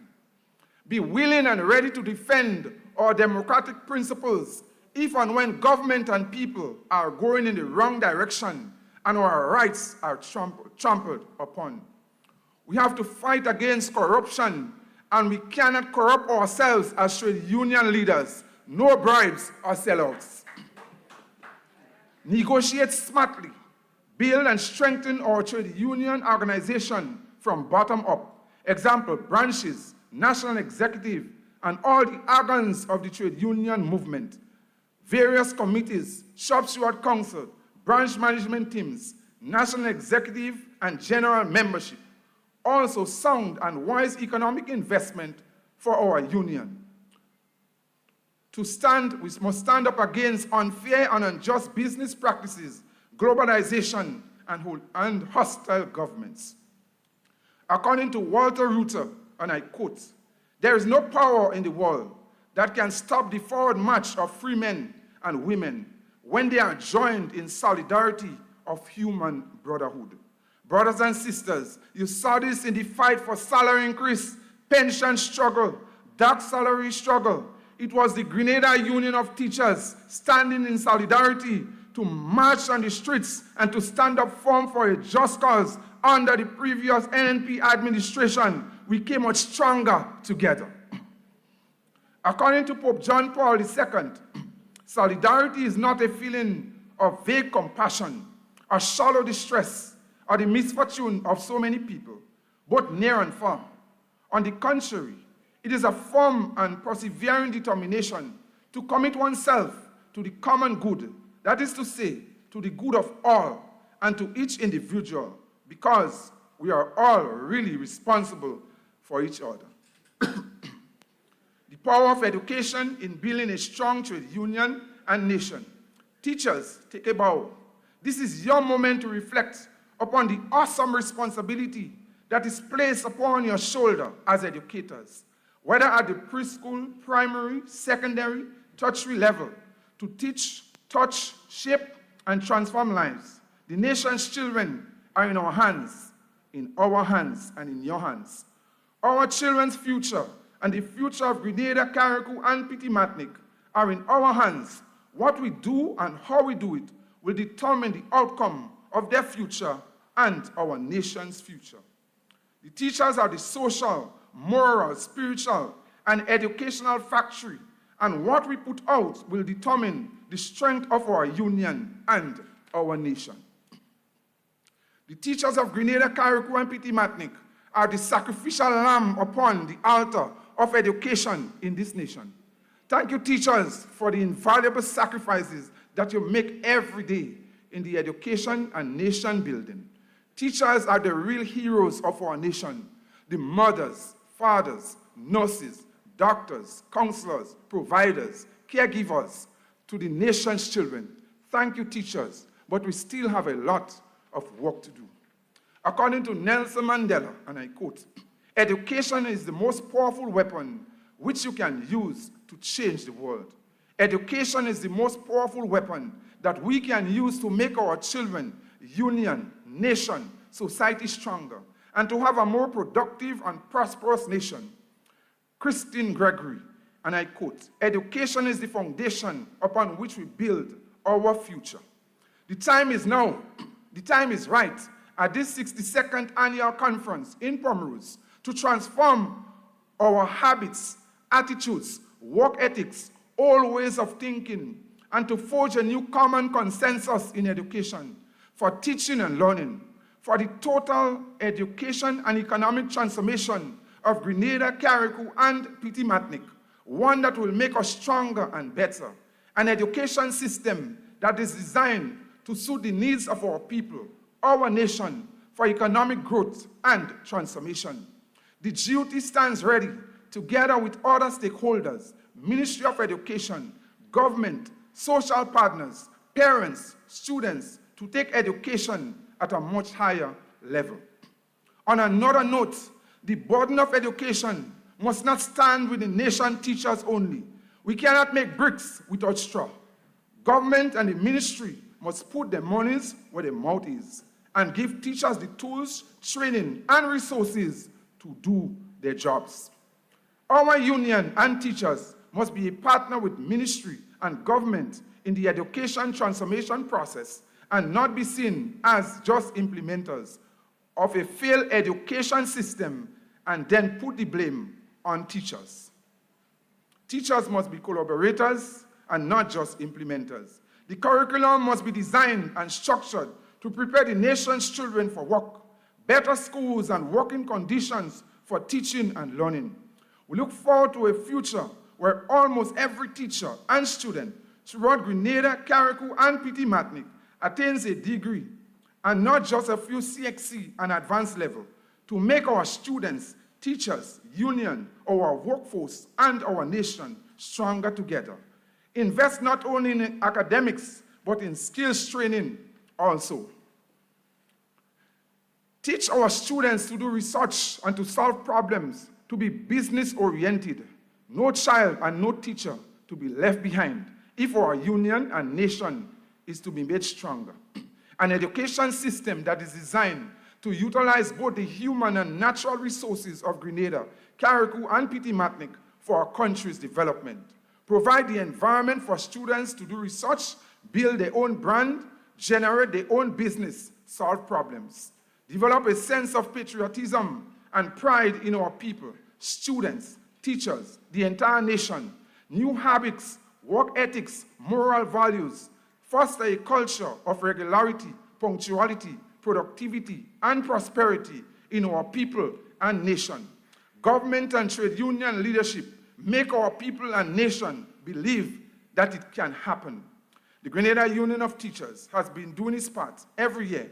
The GUT spends hundreds of thousands of dollars investing in our teachers and students, in education, building, sports, culture, in almost everything.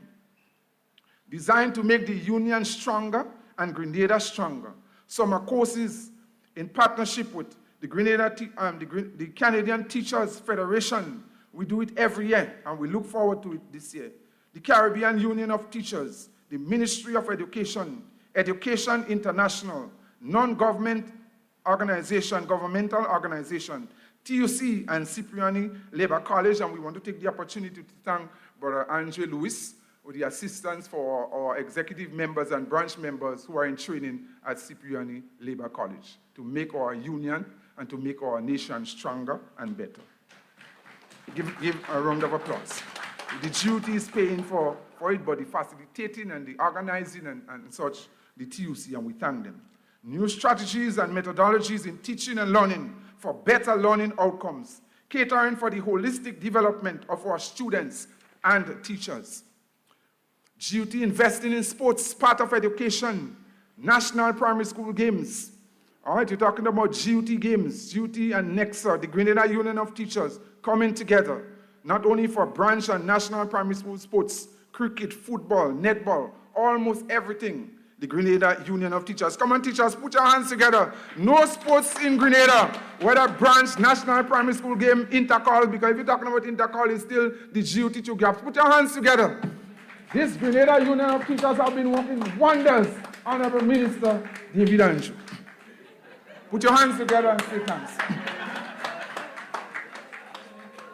The GUT involves in all aspects of our students' lives for a well-rounded education and a brighter future for a strong union and a strong and productive, prosperous nation through sports in education. The way forward. Every teacher, temporary or permanent, must be given the opportunities to go to Teachers College or to be teacher trained. Teachers College should facilitate a bachelor's program for teachers. By the time one finishes Teachers College, one should have a bachelor's degree in education. Compensate and pay the nation teachers and principals properly. Government and Ministry of Education, harmonizing education in the OECS, taking new approach from all over the world, but they are not harmonizing teachers' pay. Why is it that almost all OECS countries and other nations in the region are working for more money than our teachers in Grenada? We are doing the same work. Why, Honorable Minister? Why? Harmonize the curriculum, transform education, but of equal importance, harmonize and transform teachers' pay. Come on, put your hands together for that. Fred. Better pay and benefits for our teachers mean a stronger union and a much stronger, productive, and prosperous nation. NIS will benefit and the economy will grow.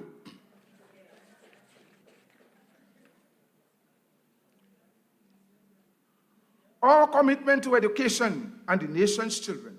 This is for all of us as teachers. If the government and the Ministry of Education is honoring their commitment to our teachers and the nation's children, then we also must rise to the occasion and redouble and recommit our efforts to teach and educate the nation's children. Our mode of operandi, our watchword must be regularity, punctuality, productivity, and prosperity. A strong union and a strong and prosperous nation. Teachers, I know that you are doing a wonderful job, but like anything else, there is always room for improvement. The duty calls upon our teachers, our members, on this 62nd annual conference in St. David's. Let us rise and take education and the transformation of education to a new and higher level. Let us educate our nation's children holistically. Let us continue beyond the call of duty. Let us teach to the individual needs of every child that is placed in our care, including those with special needs. Let us be conscious and mindful of the important role that teachers play in teaching, molding, shaping, transforming the lives of the nation's children. Teachers, we are the education factory of our nation. A strong union means an educated nation. A strong nation depends on us teachers. The nation's children are in our hands. The future generation, Grenada's future, is in our hands. The caring, loving, committed, sacrificial, devoted hands of teachers. Transformation in attitude equals transformation in altitude. Let us educate our students, strengthen our union and nation, and build a strong economy. Remember, building a strong union and nation through the power of solidarity and education. Special thanks to the National Executive and teachers. Ladies and gentlemen, it is good to say thanks. Special thanks to members of the National Executive, elected officers, the IPP, Brother Marvin Andal, branch presidents and branch management team, the shop steward chair and members of the shop steward council, together with shop stewards in every school. Special thanks to members of the Women's Committee, Sports Committee, Finance Committee, the Education Committee, Culture Committee, the Youth Arm, workers at the duty office, both Grenada and Carriacou, and P.T. Matnick, the duty medical plan. Permit me to use this opportunity to congratulate Ms. Jill Fullerton as the new acting medical plan administrator. Give her a round of applause, Ms. Jill Fullerton. We wish you all the best. But I must put on record here today our deepest thanks and appreciation to a special worker at the duty office, Mistress Pinky Andal, the administrative secretary at the duty office. You are the best. You make things happen, and you make us proud. Thank you, Mistress Andal, for your hard work and dedicated service to the duty. Put your hands again for Ms. Andal. Special thanks to the outgoing executive officer of the duty, Brother Kenny James. We wish you every success in your principalship at the GBSS. Put your hands together for Comrade James. I now use this opportunity also to congratulate Mr. Tisha Noel Grant, the new incoming executive officer. We express thanks also to Mr. Alwyn Pierre, the outgoing duty medical plan administrator, and we wish you all the best on your retirement. Come on, put your hands together for Brother Alwyn Pierre. Special thanks to the chair and members of the Retired Teachers Association. Thank you for your invaluable contributions to the teaching profession and the Grenada Union of Teachers. What we have achieved as a new and young executive is quite remarkable and commendable. It could not have happened without all of us working together in unity and solidarity. I take this opportunity also to say special thanks to the chairperson of the medical plan, Brother Carl Andal. Put your hands together for him as we look forward to wait for an advisor to the medical plan, and Brother Carl Andal will do the necessary accolades when it's deemed necessary. So we have somebody in waiting. We will not announce it based on situations, but Brother Carl Andal will do the necessary accolades. Please permit me to highlight a few successes from this new executive. Come on, put your hands together for this new young executive of the Grenada Union of Teachers. You're afraid to put your hands together? No police here, nobody, The only person they might try to arrest is Teacher Jude, but they can't keep me for long. Teachers coming on, they fast. So we're not making joke. 13% salary increase for the period 2023 to 2025, the highest ever, the GOT new executive. Put your hands together. Fringe benefits that is second to none under the Honorable Deacon Mitchell administration. Compensation for the marking of SBA, CPA, CCSLC, CVQ, and registrar. The GOT young executive. Put your hands together. The upgrading of both primary schools and secondary school principals to grade I and J, respectfully, from January. Put your hands together, the GOT, new executive. Increase of allowances for vice principal and heads of department. The reduction in the waiting time for vehicular concession and a second vehicle from a waiting period of 10 years to 5 years, the new executive. And for the first time ever, although the medical plan have some benefits, and for the first time ever, under my presidency, we take care of teachers when they are alive and when they are dead. 15% discount on coffins and caskets for teachers from Arthway Bailey Funeral Home. Put your hands together. That's what we do. 10% discount on coffins and caskets from Lacqua Brothers Funeral Home and Crematorium for both teachers and their parents.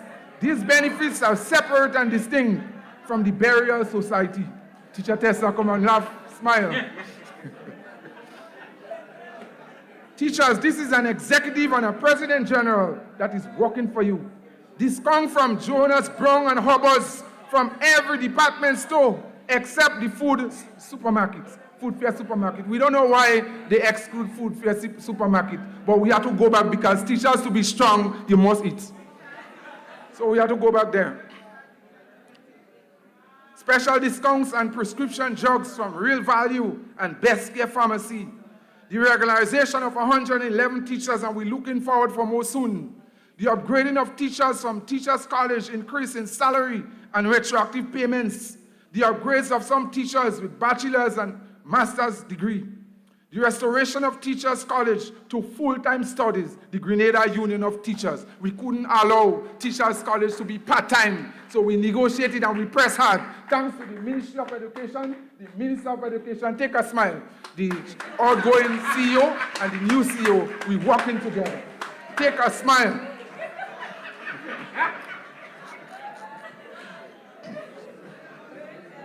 Training and workshops for executive members, teachers, and various committees, both at a national level and branch level. Orientation exercise for new teachers, 130 teachers were trained in the history of trade union, code of ethics, mode of dress, the Education Act, rights and responsibilities, types of leaves. Special thanks to the chair of the Education and Research Committee and other members of the Education Committee. Don't be afraid of coming down. Executive and branch members pursuing training and courses from the Cipriani Labor College in Trinidad, virtually to make our union, our nation stronger. We recognize that already. Thanks to the Grenada Trade Union Council for their assistance in this matter. And we talk about the two trade union members who were sent to New York in conjunction with the Caribbean Union of Teachers for training in education.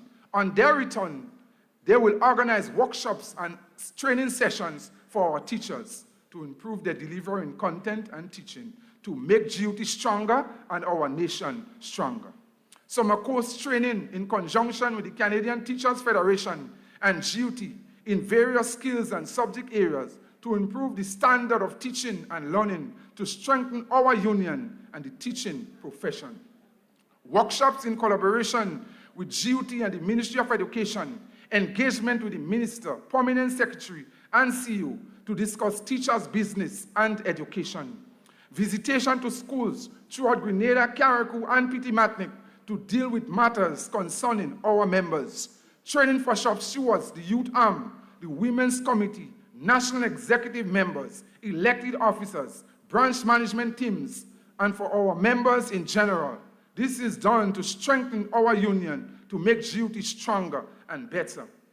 And we are very proud for the first time to restore the Go2 logo. The teachers at both branch and national primary school game, the teachers called for it, and the national executive and your president delivered it. We are very proud for the first time in branch and national primary school games, not only one financial institution without teachers, the display of our logo, but we stand proud with our logo, stand side by side with any financial institution. Put your hands together.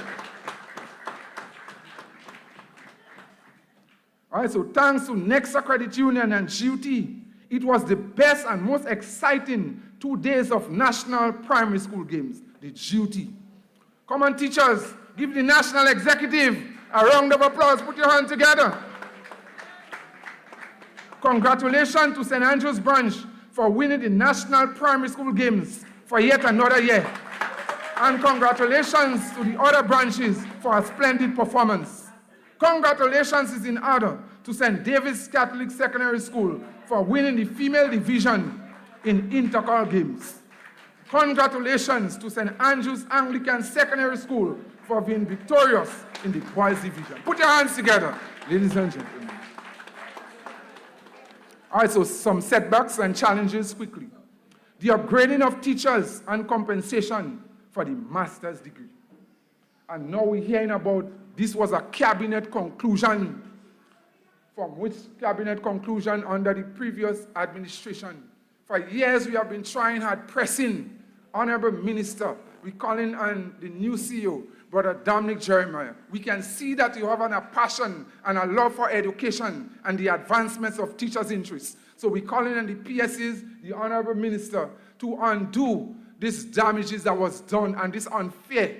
It was really, really unfair. We fought, the Go2 fought for the inducement allowance for workers in the Ministry of Education, some of them, and they got their monies, they got their increase. And today we're hearing about cabinet conclusion to stop it. We say no way. So we call on the Ministry of Education to the honorable thing and to restore so that teachers, when they study hard, if you want to build a strong union and a strong nation, you can't cut off the benefits for our teachers. You have to give them more to encourage them to study so that we could be stronger and better. Put your hands together. You don't want your money hooked up in stop. Come on, put your hands.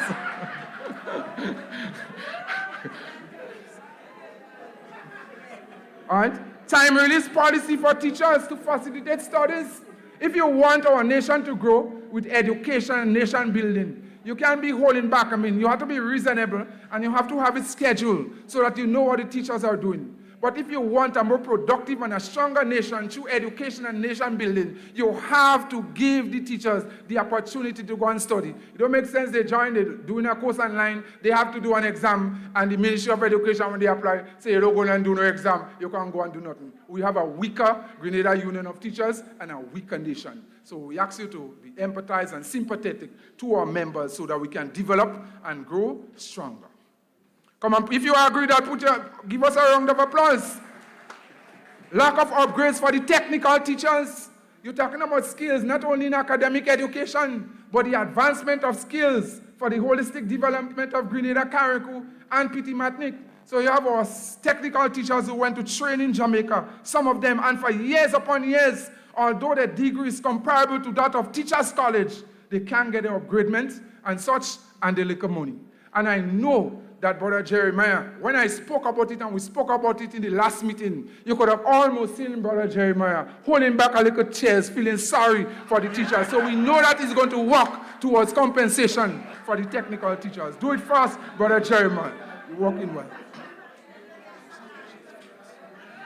All right. Late payments for some teachers with contract, late payments in this time when the government of Grenada, no problem in paying salary. You get in your money on time, but salary slip come in 1 year, 1 year and a half, we can't get it. We don't know how much increase we get. We don't know what pay we get. We don't know if they're robbing us from the Ministry of Finance. We don't know anything. So this is a serious matter because salary slip, it is against the law to hold it back. So we ask them, we don't want to lead a protest. We don't want to lead a protest and marching on the street for salary slip in the time when government, the CEO would not like that. So we're asking the Minister for Education and the CEO and other persons to do what they have to do and to organize so that teachers could get the salary slip. And I got a call yesterday, teachers complaining that the salary slip, 1 or 2 came, but it going in other person's email. And they don't like that at all because privacy and such, and they were hot. People don't want to know if it's $1 you have next from your salary. That's your personal business and it should only come to you. So we ask you to take that into consideration. Negative reports on teachers' files without the teacher's knowledge. You can't do that at all. We're not saying there are times when the teachers do wrong things and such, and there must be report, right or wrong. But if you file in a report for teachers, you must show them. You must show them. So that is against, and so as a result of that, we are asking PSC, we are calling on the Minister for Education, prominent secretaries, and the CEO to expunge, facilitate that for all negative reports and teachers' files with teachers who didn't know anything. So we're asking you to lead the way in that. The regularization of teachers, a second batch, and a pathway for teachers without mathematics. So we are thankful for all the teachers who are regularized. At the same time, we know that they have something to get. But when you think about it, it wasn't the teacher's fault for all these years, 10, 15, 14 years, that they want to regularize. And it's unfair to them that they have not received their full compensation. But nevertheless, we are grateful and we say thanks. So we ask you, there are lots of teachers and public officers waiting to be regularized, and we ask you to do so speedily and generously. As we say, probably try to do some before May, because you don't know what I might have to say. So try to work on it before May. So more scholarship for teachers, all right, both. So time release policy, we talk about all these things again. So we have some problems here in school repairs. The building of new schools and school repairs. St. David's Catholic Secondary School, St. Andrew's Christian Academy, St. Andrew's Anglican Primary, St. Giles Anglican, Calais Government, just to name a few. But I must go back to St. David's Catholic Secondary School. We clapping, we appreciative of how they're doing well in sports and in education for years upon years upon years. I mean, when you look at the condition that St. David's Catholic Secondary School is under, and the kind of sacrifice and commitment, and every year they're doing better and better, it is unconscionable. So we are calling, and when we look at it, we don't want to say that, and I don't want to say it loud. When I'm watching the Ministry of Education, a lot of the high people in the Ministry of Education, either went to St. David's Catholic Secondary School or they taught there. What is the hold-up? So we're asking the government of Grenada, the Honorable Minister of Education, the CEO and others, to fix and to bring a brand new school with all the facilities for the holistic development of education for children, for a strong society, educated nation, a strong union. So we're calling them for all schools, and we're taking a note of St. Giles Anglican School, because we find they settled in Munich there for a long time, and we heard that the soil turning exercise will take place, and up to now, yes, but no movement. And so we're watching to see the development there, because a new school was promised. Even if a contract wasn't signed, contract is not only written, but once you speak it in word of mouth, you really have a contract. So we're paying attention to these things. So if you want a stronger nation, you want better performance for the children, for our nation, for our teachers, schools, and such repairs and building to provide the facilities, a healthy health environment for our teachers and children to perform, then we ask you to do it. TAMCC matters, payment for increments for lecturers at TAMCC, they are part of GUT too. So we're asking you to take note for TAMCC. The increments must be paid. Salary increases for lecturers and PW workers at TAMCC for the period 2023 to 2024 and 2025. We negotiate already, it is already signed. We ask you, sign, seal, and deliver from the Ministry of Education and for the government of Grenada. So we're looking forward for the increases for TAMCC lecturers and PW workers. Pension for lecturers at TAMCC for a long time. Those who are not under the public service, they are struggling, not really getting anything. A retirement savings plan is not a pension. So we are calling upon the Minister for Education, the government of Grenada, because we know they're doing well, the government of Grenada, in honoring pensions. So we're asking for pension under the pension reform to accommodate TAMCC lecturers. The new collective bargaining agreement for TAMCC lecturers, the duty is in the process of shaping it and such for a long, long time. It didn't happen. All right, a long time. But when it doesn't happen, until it happens, the lecturers of TAMCC must benefit from the salary increases from the Grenada Union of Teachers. But presently, we're going to get it done, and we're going to get it done together. Thank you very much. TAMCC, come and put your hands together. We want to hear you. So we're talking about health and safety and security in schools. No violence in school, health and safety, to work in a secure environment. How can we very advance our nation and our children for a stronger nation, stronger education, if we don't have health and security in school?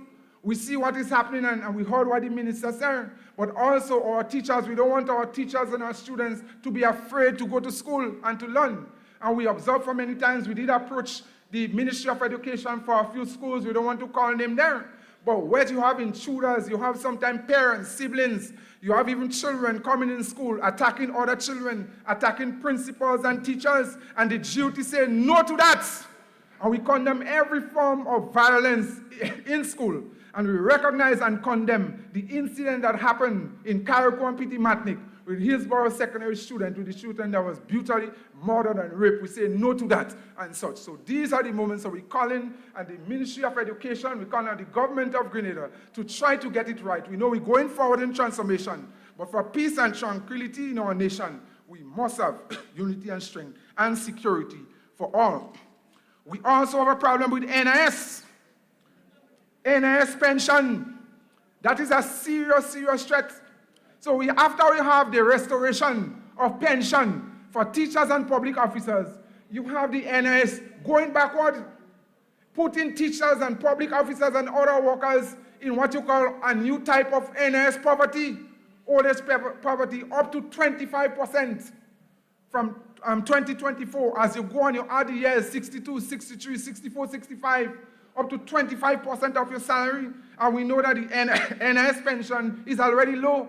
So when you work hard, you reach your maximum already and such. We're paying for other people's retirement and we are happy. But now, just as pension, we always pay the price. And we say it's unfair, unjust, and unfortunate for the teachers and public officers and workers of this country. So this is something that we take note of, and we want to engage in discussion with the government of Grenada, with the Ministry of Education, and the NIS to address this anomaly.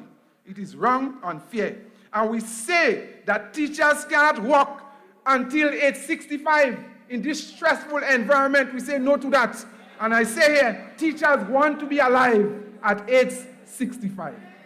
Teachers want to be alive at age 65. So that's something we ought to take note of. Special pension, special pension. There are lots of teachers in the system who really work hard. Unfortunately, these teachers have not been really upgraded and such, and they do not reach the threshold for a really constitutional pension. We have Mr. Brother Dave Cox and other persons from Carriacou and Petit Matnik and in Grenada who really and truly retired, work for 38 and other years, and they cannot get a pension, and they are struggling. Special pension is available for teachers and other workers in that category, and that's something that we take note of and we're asking to be resolved. Coming down, almost there. We ask the government of Grenada and NS to address these matters speedily. Special thanks to the Ministry of Education. So now I go down on them a little time, but I'm saying thanks now. It is good to say thanks. To the Honorable Minister for Education, Brother David Andrew, Mr. David Andrew, Honorable David Andrew, Prominent Secretaries, Mr. Aaron Francois and Mr. Elvis Morin, the Chief Education Officer, Mr. Dominic Jeremiah, and other officials and members of staff at the Ministry of Education. We express our sincere thanks and appreciation to you for the investments in education, the nation's children and teachers. We thank you for helping to solve some of the burning issues that affect education and teachers. We look forward to the continuous dialogue and engagement as we work together for the transformation in education and for a stronger union and nation. Just a gentle reminder, though, to the Honorable Minister and other persons in education, when we are in school, you are our bosses. When the GOT sits around the table for meetings and engagements to deal with teachers' matters and education, we are equals and must be treated as such. Come on, don't be afraid to put your hands together. Don't be afraid. I take this opportunity to congratulate P.S. Francois and the man of the hour, the new CEO, Mr. Dominic Jeremiah, and his new appointment. In our first engagement with Mr. Jeremiah, you did give me the assurance and give us the assurance that we are going to work together to advance the cause of teachers and education. Thank you very much, but we are watching you still. But so far, you are doing a good job. Come on, put your hands together and give him a round of applause because he had to work for us. So don't be afraid. Stimulate him and encourage him. Give him a good round of applause here today. Stand proud. My greetings to teachers as we come down. My fellow teachers, I wish to thank you most sincerely for your invaluable sacrifices and commitment to education, nation building, and to the Grenada Union of Teachers. Thank you for your support to the National Executive and for your unwavering prayers and support for your President General. Every day I am mindful that it is because of you I am here. Thank you for your confidence in me. I promise that I will always work on your behalf and I will never betray your trust and confidence in me. As you can see, this term is already fast coming to an end. But there is lots of work to be done for the next few years to come. With your President General, you are in a safe place, a safe pair of hands. I look forward to serving you as your President General for many years to come, not just to many years, and to bring you better and more better benefits from government and from the private sector. When I'm finished with you, and when we are finished with you, all the discounts from the various business establishments in Grenada, Carriacou, and Petit Martinique must be yours. Good and excellent leadership, strong representation, a strong and effective, powerful Grenada Union of Teachers, more benefits for all, above all, a stronger GOT, a stronger, educated, and productive nation.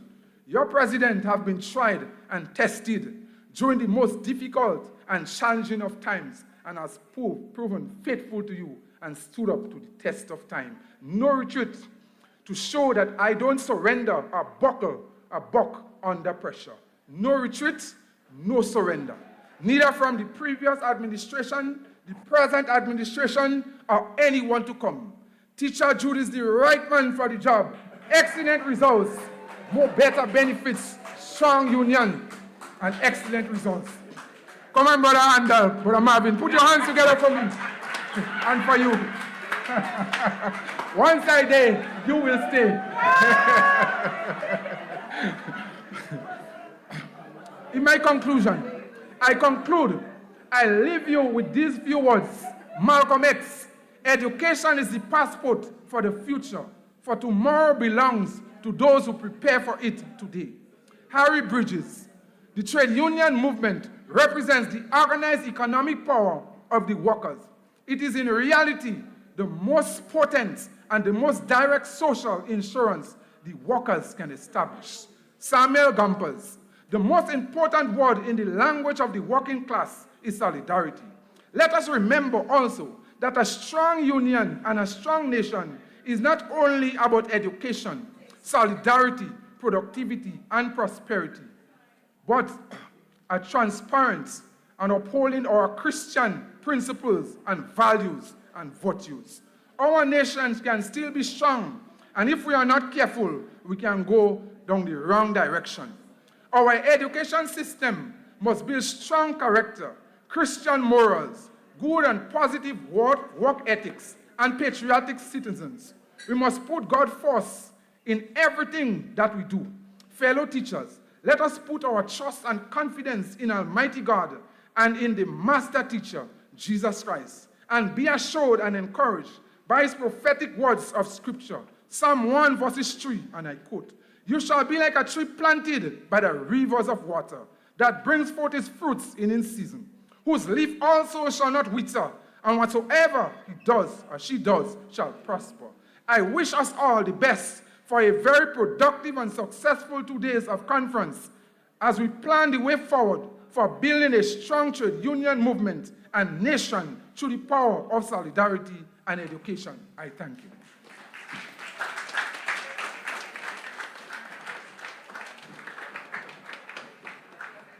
Ladies and gentlemen, the President General of the Grenada Union of Teachers, Brother Jude Bartholomew. Let's have another round of applause.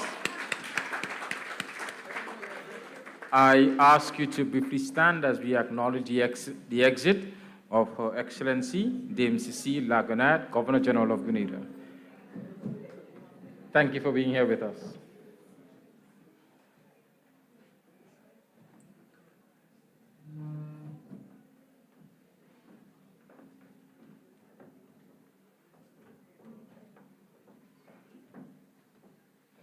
Please return to your seated positions. I now invite a student from the St. David's Catholic Secondary School to perform a cultural piece for us.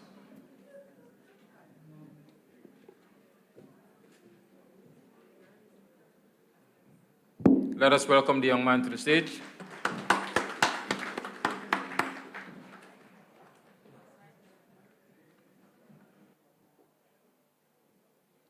A pleasant good morning to all. I am Andre Fletcher, and I will be doing a poem on the theme of this conference, Building a Strong Trade Union Movement and Nation Through the Power of Solidarity and Education. In the union's sturdy embrace we stand, bound by solidarity hand in hand. United voices, a chorus strong, in the struggle for rights we belong. Through education's enlightened ray, we learn the power to pave our own way. Knowledge fuels the fire of our cause, guiding us forward, breaking unjust laws. With unity as our steadfast guide, we march together side by side, building a nation where justice reigns, where every worker's dignity remains. So let us raise our voices high, in solidarity we amplify. Together we'll forge a brighter morn, a testament to the power of being reborn. In the classrooms of union halls we meet, where wisdom and solidarity greet, learning from the struggles of the past, empowering our movement to steadfastly last. In the streets, our banners unfurl, as we fight for justice, our spirits swirl. Each step forward, a testament bold, to the power of unity we proudly hold. With every victory, our resolve grows as solidarity's flame brightly glows. A nation built on fairness and right, guided by our union's unwavering light. So let us march on with hearts aglow. In solidarity's embrace we sow, for in the bonds of unity we find the strength to live inequality behind. I thank you.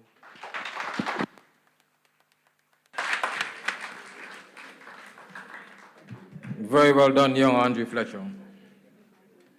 Now, at this point in time, we get the opportunity to welcome our featured speaker for this 60-second conference. As he has told me, he is not a big one for citations and long preludes, but he has afforded me the permission to let you know that he is a member of this branch, a son of St. David, a former teacher, principal, and a retired teacher now, and he's here to grace us. So let us welcome Brother Brian Charles.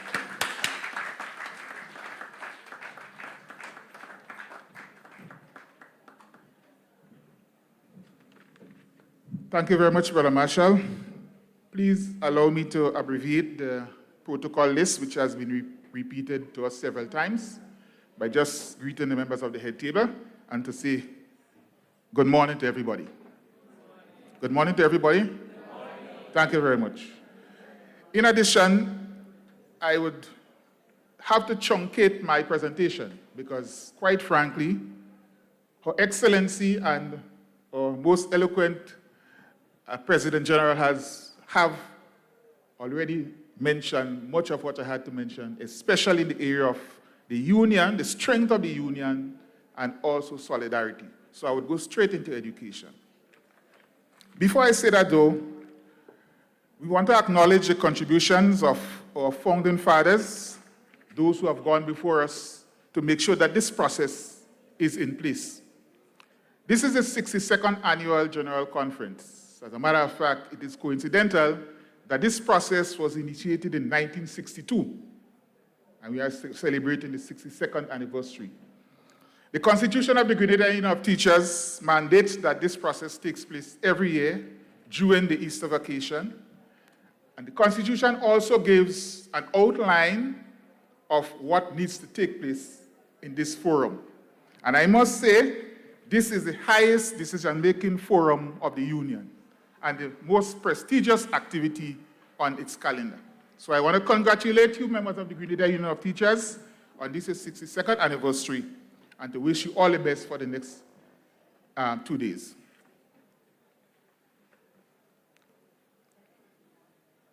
Education.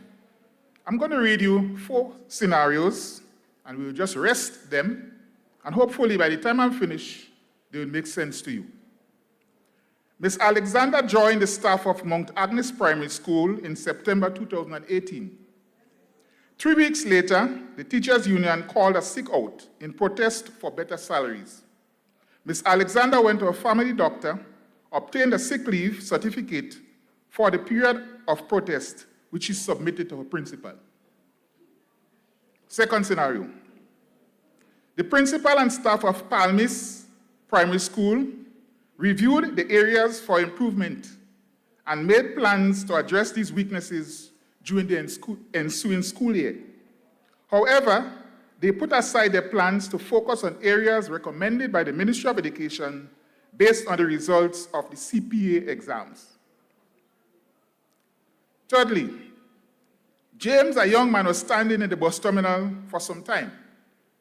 After about 40 minutes, a policeman who was on duty in the area and had been observing him asked him to leave. After some verbal exchanges, the situation escalated into a heated argument and a scuffle ensued. James hurled obscenities and threats at the officer and fought off an arrest. Several persons who witnessed different stages of the incident shouted condescending comments at the policeman, made video recordings, and posted them on Facebook. Our last scenario. Based on the results of the annual CSEC examinations, it was observed that mathematics was the weakest area of performance. In an effort to address the problem, the Ministry of Education gave a directive that all schools in Grenada, Carriacou, and Petit Martinique should put emphasis on the teaching of mathematics during the ensuing school year. So we rest them. Education is the foundation on which all pillars of society are built. And we heard about education from our President General and also from Her Excellency. It is said that education can get one to move up the socio-economic ladder. Through education, individuals acquire academic, technical, and vocational skills, acquire personal management skills, and I must mention a couple of them: time management, critical thinking, taking initiative. Through education and proper education, individuals should acquire teamwork skills, cooperation, adaptability, and patience, to name a few. Through education, individuals should acquire values and knowledge. Who is responsible for education? The Ministry of Education, led by the Minister and his team of officers, principals, teachers, and parents are responsible for the progress of the education system. And notice I said parents, because the type of product that you can make, and I can make, and we can make in the education system depends on the raw material that comes to us. Where do the first language take place? Not at the school. So when they come with the obscenities, we have to try our best to see if we could get them, as we say locally, to unlearn. Where do the eating habits come from? Children are not born with any specific taste, you know. We introduce taste to them. The parents introduce taste to them. And if they are not taught and trained repeatedly to enjoy our local products, to enjoy our local fruits and vegetables, they will develop a taste for what is fed to them. When they come to school, it makes it more challenging when the healthy meals are cooked at the kitchen. They don't want certain things. So it is very, very important for parents to understand their role in the education system. When children come with condescending comments based on what they heard from their parents, it makes it difficult for us to carry out our role effectively. The general goals of education and objectives as well are clearly listed in the Education Act, which was first compiled in 1976. And I will just read for you just a couple. The general goals and objectives of education. 1, the minister must establish a varied, adequate, and comprehensive education system that is characterized by excellence. I love that word, because I'm a person, I always believe in excellence. Whatever you put your hand to, do to the best of your ability. Excellence. 2, to promote the education of people of Grenada by establishing educational institutions which will foster the spiritual, cultural, moral, intellectual, physical, social, and economic development of the community. And this one is very important. All the others are important, but I love this one because you would understand why I say this a little later on. To establish a coordinated education system in accordance with the Act. A coordinated education system in accordance with the Act. This gathering here, and we as educators, are only a fragment of the education system. It's a majority, but a fragment. There is another sector that we have to talk about, which must come into play if we want to improve our society and improve our nation. Worthy of note, the holistic development of the individual. Education should not be biased. It should cater for the holistic development of the child, especially nowadays. It must contribute to meeting the needs of society. What are the needs of society? We'll mention them in a while. It must be a coordinated system. It must contribute to building a stronger nation. If education is not done effectively, the nation would not be strong. What are some of the needs of society? 1, our consumption patterns. We are quickly becoming, or we have become, a consumer society. Whatever hits the stores in New York, they reach down to Grenada. Whatever hits the stores in London, they reach down to Grenada. Whatever it is, we are consumer society. The music, if you listen to the music, the majority of our music are not local, that's being played on the radio. And some of the music that's being played on the radio should not be played on the radio because they are not meant for the radio. Dancehall music was never meant for the radio. Dancehall music was made for the dancehall. So when the DJs get in the dancehall and they do the violent shootout and you kill a song boy, it don't mean you cut out the song boy neck, you know. But people listening that might get that idea. So we have to be very careful with the type of music that we listen to, especially. And further to that, let me give you a little spiritual advice. I don't know if some persons are aware. Some music have evil recordings in the background. Yes, to influence behavior. Let me tell you, you go to the dance hall and you play a certain type of music, fellas sit in the roof, you know. I was at a function in St. Paul's Community Center, and a DJ man was playing for the youths. DJ Harrow was outside, DJ Harrow, Emerald Harris. He shook his head, and he said, "Beer coming back." And he went into that dance hall, and he started to play a line of music, and a piece just went into that dance hall. Peace. He started to play some lovely Bob Marley, and some Bunny Wailer, and some Peter Tosh, and the atmosphere changed. The power of music. What about our clothes and styles? Consumers. Ladies, this is for you. Men don't answer because I already know what you would say. Ladies, is it okay for one of you to be walking around the streets in a public place with a fishnet dress with the underwear revealing? Is it okay? Have you seen that here? Oh, yes. Oh, yes. Styles, we are consumers. I saw this one on Facebook. I really should have made a note of it. There was this celebrity in America out in public with his wife. Fishnet dress, no underwear. Did anybody else see it? Yes, it was there. Fishnet, just no underwear. And I'm going to tell you, before long, it would hit the streets of Grenada because we are a consumer society. It's already here. Yes. There seems to be a proliferation of tattoo and body piercings. That's not West Indian. These tattoo and body piercings, they originate from the celebrities in the US, particularly the sports players. The first chap I saw with all these tattoos was Dennis Rodman. And before you know it, it went through. I saw LeBron James with a short pants suit and a sneakers. Before you know it, through the Caribbean. So those are we are consuming those things. Other goods and services. It seems to be sometimes that foreign is better. Foreign is better.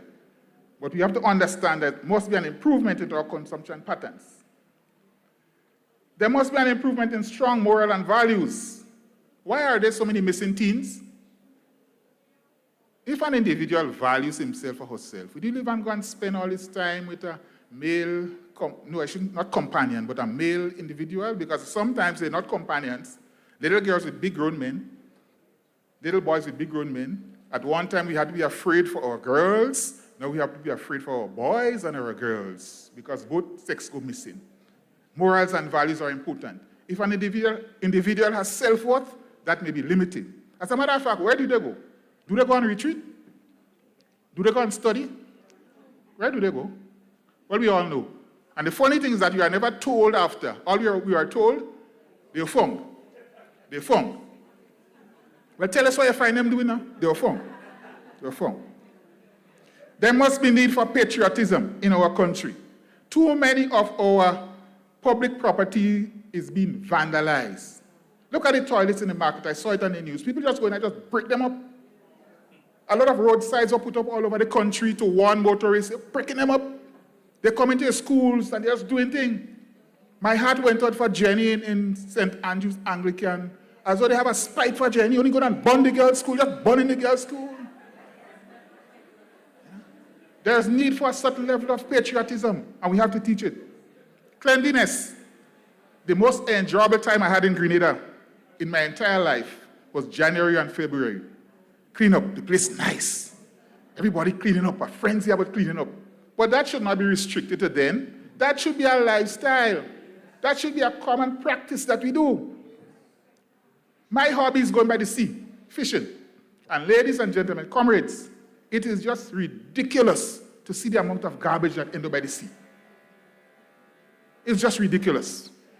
Tons and tons of plastic bottles and styrofoam and all sorts of garbage washed down. We have to do better than that because they enter the reefs, they affect marine life. There must be respect for others in authority, especially the police. Must be respect. I don't know what's happening these days, but it seems as though especially young men just lose respect for the police. And they just say whatever they want and do what they want and carry on, and people cheer them on, they spur them on, they fuel them. Yes, respect for law and order. We have to understand that people should not just put developmental activities anyhow. I'm going to just put my garage here, block the road, to hell with who have to go on top. Fire truck cannot access the people up there. Water truck cannot go up. Garbage truck cannot go up. But I put my garage there. And they have hamburger a man from eating a food. That eat a food. So we have to understand the orderly development. There's need for positive work ethics. Yes, oh gosh, there's a problem. You're going to some place and you're wondering what's going on. And I don't like to call these days, because when you call, somebody tell you hold on and you have to hold on, and somebody go tell you hold on and you hold on, or they put you on a machine and the machine just going. Do you know the party's extension? Positive work ethics. Put a secretary there for her to answer the phone properly and direct you. Yes, direct you. There is need for divergent thinking in relation to career choices. Divergent thinking in relation to career choices, a big deal. Ever so often, and this seems to be a big something in schools now, from pre-primary up, career day. Career day. The last one I saw was from St. Joseph Catholic School in Monjaloo. And listen, ladies and gentlemen, friends, you've seen teachers, you've seen lawyers, you've seen doctors, you've seen firemen, you've seen policemen, but I ain't seen farmers, I ain't seen fishermen, I ain't seen carpenters, I ain't seen masons. So let me ask you now, who is going to fix the doctor's car? He go give the car a tablet? Who's going to build the doctor's house? So we have to have our children thinking divergently, especially now where the economy is all embracing. There is the creative economy, where there's need for divergence into other areas. Right now, there are a lot of big projects taking place in the country. And do you know, skilled labor in some areas have to be imported? So why they should be imported? I look at a piece of construction taking place in the Point Salim area, and I say to myself, a few of our young men could be trained to do that. It's not difficult. It's to put up some fancy roof over some villas. Our young men could do that, but you have to bring up guys from Venezuela to do it. So there's need for divergent thinking. There's critical need for the improvement in the use of the cell phone. That's a type of education you have to get into ourselves and get into our children. And let me tell you, it is wrong for anybody to post a picture on Facebook, Instagram, TikTok, including somebody else, if you don't get a person's permission. It is absolutely wrong. But people love to do it. People love to do it. We go into a function and you post, you record and you post and you post. You are not supposed to post any picture with you and any child from the school if you don't get the parents' permission. And we do it. That's the type of education we have to have. You see? As a matter of fact, I was in a particular place last week, and I heard a guy quarreling. Hey, tell what happened to you? Boy, make a turn last night. I didn't tell my girl. Next thing she sent a picture for me and say, yeah, so you're winding up with the woman on the boat. And she showed him the picture. Some friend of hers took the snap, sent it to her. You know what that could cause? That mashing up living. Huh? Mashing up living. So we have to be very careful. Ladies and gentlemen, the latest innovation in technology, artificial intelligence. And it is wrong for any individual, any commercial enterprise, any promoter to use somebody's voice and image to make a recording for any function. It's wrong. It's illegal. It's a crime. I saw one of the former President Barack Obama advertising for a function here. Listen to me. If you're in America, that's big lawsuit, you know. $1 million lawsuit. That's wrong. I saw one with the former Prime Minister libelous thing. I saw one with the present Prime Minister libelous thing. That's wrong. So there's need, ladies and gentlemen, for us to get a proper grip on the use of the cell phone, the recordings and postings. Now, as practitioners in the education system, it is important that we ourselves improve so that we could do a better delivery of educational services. Through academic, technical, and vocational development and other forms of learning, one builds valuable assets that society needs. Learning, when you learn, you build assets. Whatever skill, you build assets. Knowledge and intelligence are intellectual property, very useful. Books, ideas, magazines, and that is right in your domain because you are filled with intellectual property. And you know what happens sometimes? People in the media especially want to use your intellectual property free. Not supposed to happen. Not supposed to happen. When they call you to be on a panel discussion on the TV or radio, you are supposed to be paid for your intellectual property. Simple. They are being paid, you know. Yes, why do you think they have these commercials between them? They're making big money. So we have to understand that intellectual property is valuable. Don't you pay the doctor for his ideas? Don't you pay the diagnostic man when they come to tell you what's wrong with the fridge? One came by me the last time, something in the fridge blow. He tell me what happened, $150 to go and buy something and come back. When we go down, I say, chap, what you charge me the $150 for? He said, teacher, my idea. Got to pay for my idea. Intellectual property. In addition, people's songs are being used.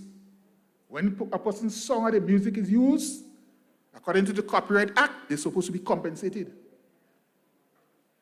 One of the soca artists could stop a promoter from using his song to promote a show, you know. Yes, intellectual property. And as I said, that is in your domain. At present, ladies and gentlemen, there are 35 licensed radio operators in Grenada. 35. 4 television stations. What is the basic raw material? Intellectual property. That's what they use. People's music and their ideas. And why are there so many radio stations? Because it's a viable business now.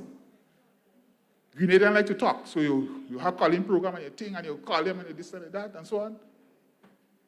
So we have to understand intellectual property and how people use our intellectual property.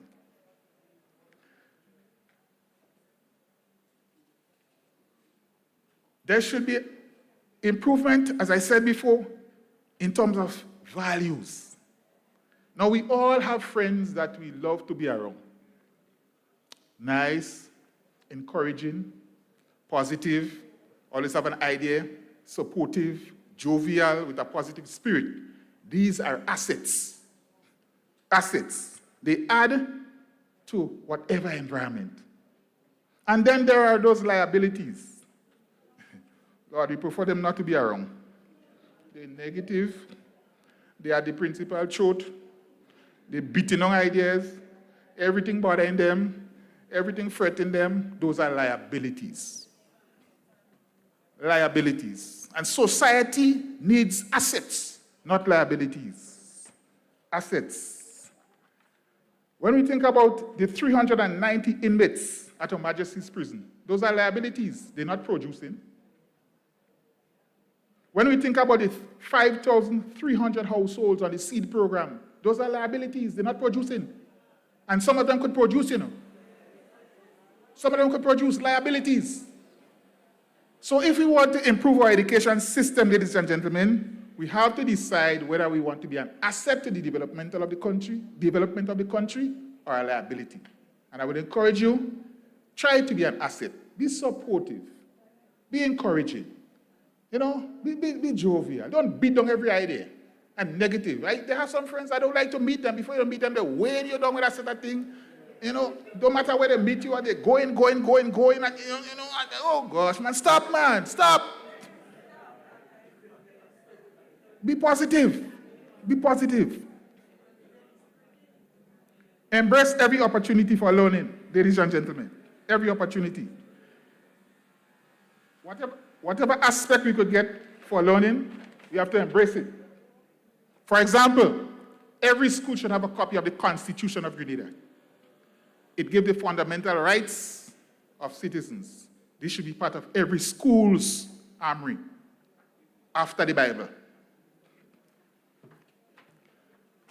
The Code of Ethics for the governance of the teaching profession. Valuable information for learning. The President General mentioned some of those aspects.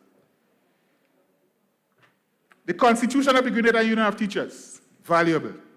Valuable. The members' kit. And you young teachers are among us. Grab a hold of them. Every school, as I said, make sure you have a copy and give the young teachers to read. And of course, the Education Act.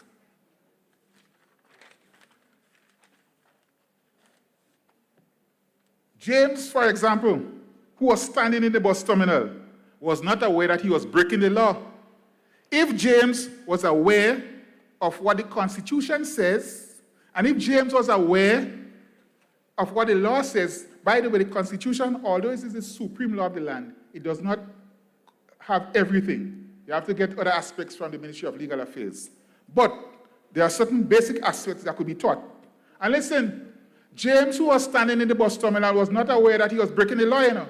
James thought he stand up there doing nothing except standing up. Hey, James was loitering in a public place. James broke the law. Further to that, James is liable to receive about 5 charges or more. Loitering in a public place, the use of threatening language, the use of offensive language, obstruction of assault on a police officer, etc., etc. The persons who went and videotaping and recording could also be charged. They could be charged for obstruction of duties, the use of the cell phone. So, ladies and gentlemen, I'm saying all of this to say, knowledge of the law would avoid certain pitfalls. Whenever I'm in St. George's during school hours and after school, I usually make a trip around the bus terminal. I'm looking for children. I just give them a little guidance. Why are you in the back here? I'm waiting on a thing. I say, well, they can't wait on a thing here. Go in the breweries and get a thing.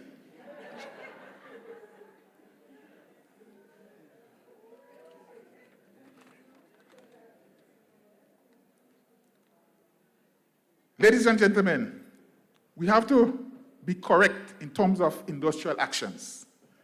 And therefore, if we want to improve our solidarity, please try to see if you could develop in terms of industrial actions, so that just in case something reaches the court, you will be correct. For example, strike does not mean staying home. Get that clear.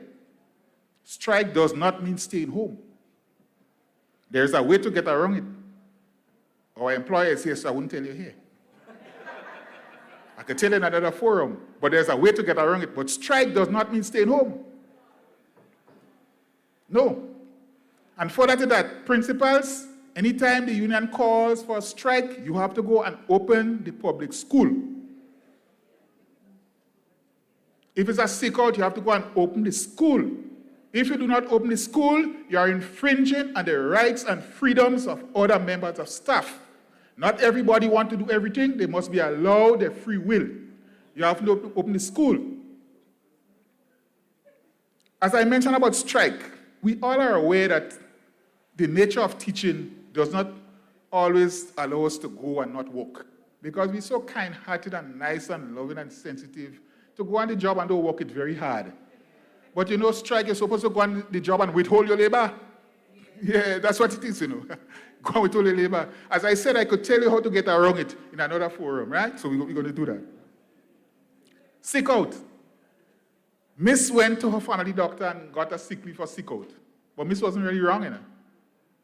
No, first of all, sick out could only be for 2 days. And listen what must happen. Principal, you have to be at your desk to receive the phone calls from the teachers who cannot come. You must be there. You have to be there to receive the phone calls. No WhatsApp message. Anybody could take a WhatsApp message and send it. You have to be there to receive the messages. I'm calling. Good morning, Mr. Jeremiah. I would like to report that I am unable to attend work today. I'm sick. Mr. Jeremiah goes to his records and he records at so-and-so time, Brian Charles called me to indicate that he's not able to come to work. If that matter reaches court, there's documentation.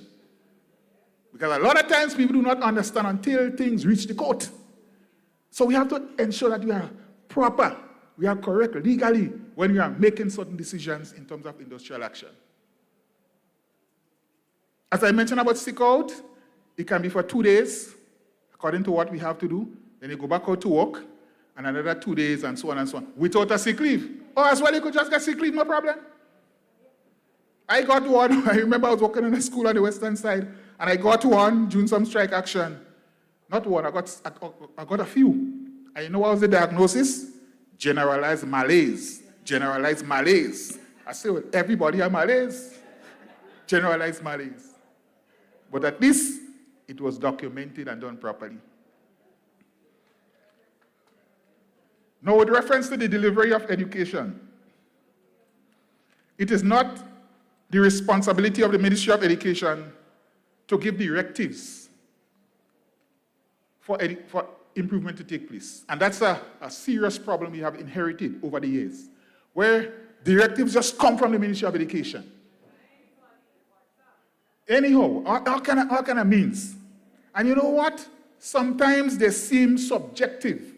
Meaning now that they are not really national policies. They seem to come and go based on who occupies the chair. What about the SED program? What happened to the SED program? What happened to the high scope language arts program? What happened to the Jolly Phonics? What about the Spanish? What happened to the Spanish? Huh? What's about the performance appraisal? Are you getting your increments? We were told that once you meet your objective, you're supposed to get increments. That's how the thing was sold to us. And we were saying it is not sustainable because the service go according to scales and you're going to reach your maximum and that's it. You can't get your increment every year, but that's what you were sold to us by Judas.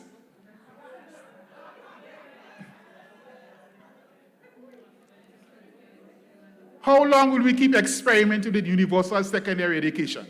We have done it so many times and it's every now and then it comes up. Yeah? What's about the ranking in exams? What's the purpose of ranking in exams? Especially at the lower level. What's the purpose of the ranking? Friends, comrades, ranking is not a true reflection of the best. Never. And when we have our graduation ceremonies, don't pick the child who comes first in the school for our valedictorian. Pick the all-wrong child. The all-wrong individual. Yes. Yeah? Listen, let us use a practical example. Let's use a practical example. At the moment, Grenada would agree on who our most outstanding athlete is. Who's our most outstanding athlete? Now, I would like you and me to have a more critical eye and analyze this thing properly. Now, here we have one individual specializes in one particular event. Yes, reaches the world stage, gets a medal, one particular event for under 50 seconds. And you want to tell me he's better than a man who specializes in 10 over a period of 2 days, reaching at the world stage? Or who better? Listen, I'm not trying to downplay the value of any medal or anything like that. All I'm saying is that we have to look at it with a critical eye, critical thought. I accept Grenada as the most outstanding, fine, but we who are in the education system, we have to see it with a microscopic eye. We have to analyze better, critical thought. Don't pick the athlete who comes first in one race as the most outstanding athlete. The Victor Laudorium is the person who performs well in many races.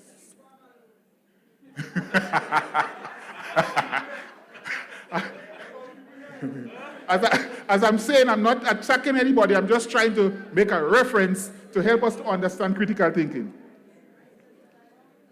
Now, what is our standardized plan of action? If we are saying that directives shouldn't come from the Ministry of Education, what is our standardized plan of action? This is how improvement takes place. 1, you have to establish, articulate, and maintain core values. Establish them, articulate them, maintain core values. And we must have national focus. For example, cleanliness should be a core value in every school in Grenada curriculum. Patriotism should be a core value in every school, and we should be working towards them. So establish core values. There are 7 characteristics of an effective school. We have to ensure that our school is aligned with those 7 characteristics. Time does not permit me to go into each of them now. We must have a vibrant co-curricular program, not only academics, a vibrant co-curricular program. We must do an annual auditing of our education system, or school, annual auditing. That's what the business people do. You take all the exam papers, external, internal, you analyze them, you look for areas of weaknesses. For example, the Ministry of Education would have said, work on mathematics. But based on your results, mathematics may not have been a weak area. Your weak area probably was language arts. So why go and work on mathematics and you go there? So the point I'm making is each school must analyze and audit their own system, identify the areas of weaknesses, plan, execute, evaluate. That's how progress comes. Because the needs vary. The needs vary. I worked in the education system for many years as a principal, and my teachers would tell you, when I go to meeting, that used to be my password. I'm going with a big strainer. You know where I'm going with a big strainer? Something just sieve out and I go on with that. There are things I would never bring back to my staff because they're not practical. Let's analyze our own system and we work on them and we get to our encouragement, get to our improvement. Don't forget, self-audit. Don't be afraid to audit yourself, you know. But I was amazed when I did it in a grade 6 class one year. You'll be amazed to hear the things children say that they like and they don't like about you. Imagine children telling me they don't like my nose flat. What could do? My nose flatty flat. So we like son, but we find son who's flat. What? That has nothing to do with my performance. I'm just saying that to say you'd be amazed to see what you get when you audit, self-audit. Let the children tell you. Reflect yourself in them. But your shoulders have to be broad, you know. When they tell you things, don't hate them, you know. Accept it for what it's worth and use it to improve yourself. You will be amazed. Use that strainer if you must, yes. Use that strainer. You'll be amazed. And you ladies, I'm going to tell you, you're going to get a lot of compliments.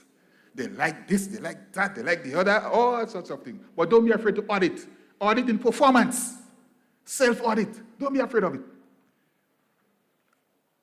In addition to that, always observe. Observe. What are the needs? Look at them when they are playing. Look at them on the bus. Look at them in the kitchen. Look at the way they close. And you are observing areas for improvement. Look at them when they socialize. You're observing areas for improvement. Because life is about socialization, you know. Life is not about certification. I'm standing before you here, and you are not seeing on my forehead my certification. I don't like it. As a matter of fact, why come here and read out a litany of achievements and qualifications that has nothing to do with the theme? Why? What's the purpose of that? Let me tell you what is related to the theme, and I'll tell you about myself now. I grew up in a small village, went to school barefoot, no school bag. We used to put our books down here when we want to go in Mango. Okay? Our home, based on where we live, no running water in taps. There were a couple of standpipes in the village. That was our source of water. No electricity in the village, lamp and candle. I went to St. Dominic's Primary School, got my success there. Went to GBSS, got my success. Went to TAMCC, got my success. Did my university exam, got my success. Through the power of education. Education took me out from poverty and just helped me to move up the ladder. We have to instill that in our children. There are no rejects. No rejects in our system. Just be patient. Just be patient. And let me give you the secret. Look out for those in the lower strata of the socio-economic ladder. Look out for them. They would never forget you. Never, never forget you. I was telling a friend of mine last week, I walk around wherever I go, whichever city, with just some money in my pocket, my wallet. No cards, no ID, nothing. And she asked me why. I said, let me tell you something. Almost everywhere I go, somebody go pull me out, you know. Hey, might you teach your bride? You see? And a lot of times are those that came from down there when they remind you, well, you don't even remember what you did, you know. You don't remember what they remind you. So let us look out for them. And don't be afraid to help them out. Finally, ladies and gentlemen, there is an unregulated sector of education in Grenada that must be addressed. There are public schools, and there are the other type of schools. The other type of schools are unregulated. Anywhere somebody wants to go and put a school for economic purpose, you put it. You don't care how they enter, how they live, whether they have a place to play, whether the business is duly registered and licensed, whether because it's a business, whether they pay in their fair share of taxes, nothing so. Education officers don't go there, they just left to do what they want. And a lot of times, especially with exams, dishonesty. And they are rated as high. Where are they today? They're out there. Dangerous. That sector must be regulated because they do a lot of damage. My good friend, Mr. Jeremiah, is here. And I'm trying to look for another principal from a secondary school. And they will tell you, and I'm not afraid to say it, the most disciplined children at these levels come from the private schools. They didn't get sufficient time to play. They didn't enjoy themselves. They were bulldozed into academics for success. So a name could be called. When I have friends in the Ministry of Education and I get all the competency test paper before and I give my children and they pass, my school good, dishonesty. So we have to regulate that sector. Must regulate that sector. As a matter of fact, there are 25 of such schools in Grenada.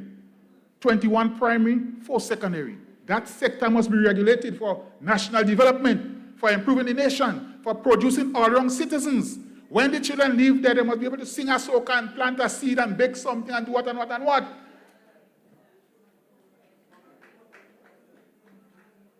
So we have to regulate that sector. As I close, I want to encourage you. This is the time when we have to keep the spirit of the union alive. And so, please, those who have gone before made a lot of sacrifice. You will not understand the sacrifices that Brother Bartholomew and my good friend, Mr. Andal, and my associate, Mr. Kenny James. You will never understand the struggles they have to go through, especially with salary negotiations. All kind of names. You remember when we were called greedy and inconsiderate and enemies of progress and thieves and greedy people want to meet you in the street and shout words at you, "Are you greedy? Are you greedy?" You remember those days? So because of the struggles we are here today, I'm encouraging the younger folks among us, keep the spirit of the union alive. Keep it alive. Whatever you can do to improve yourself, you do it. And make sure that the education system remain in strong hand.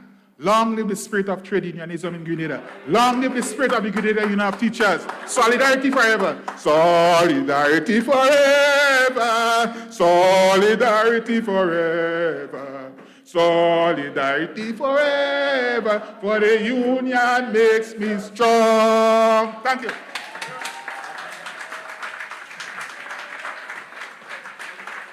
Ladies and gentlemen, another round of applause for Brother Brian Charles. We are almost at the end. We will now have a cultural presentation from the Wester Hall Secondary School.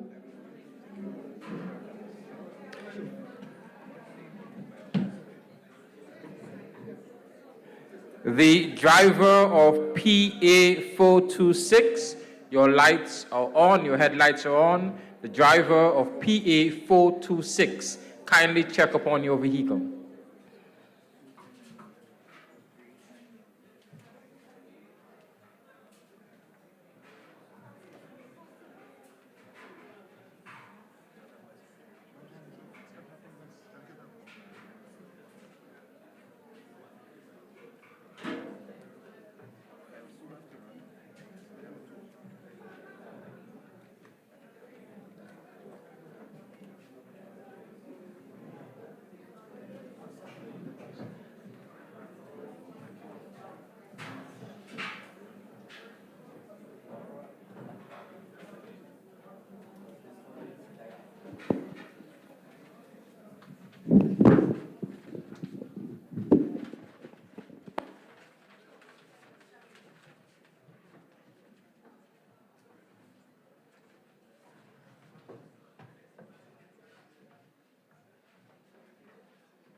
Thank you very much to the wonderful students of the Wester Hall Secondary School. Very well done.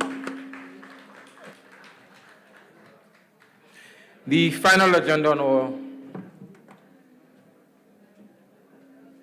final item on our agenda is the vote of thanks. However, before we do so, over the past year, for which this conference covers, we have had quite a few members of our union, present, retired, and past, who would have made the ultimate sacrifice and transitioned away from this life. These members include, but are not limited to, Ms. Agatha John Noel, Mr. Albert Forsyth, Ms. Melissa McIntyre, Mrs. Marjorie Strawn, Mr. William Steele, Ms. Claudia Roberts, Mr. Kendon Berkeley, Ms. Gemma Wilson, Ms. Elsia Ferguson, and Ms. Pamela H. George. I ask you to join with me for a minute's silence in remembrance of their efforts and sacrifice. Marjorie George, thank you. Andre George, thank you very much. Joy Lambert. Felicity Bell. Forgive me, the list I have is from the last calendar year, so thank you for those I missed. I apologize. We begin now.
May their souls rest in peace. I invite Second Vice President, Brother Tommy Duncan, to deliver the vote of thanks.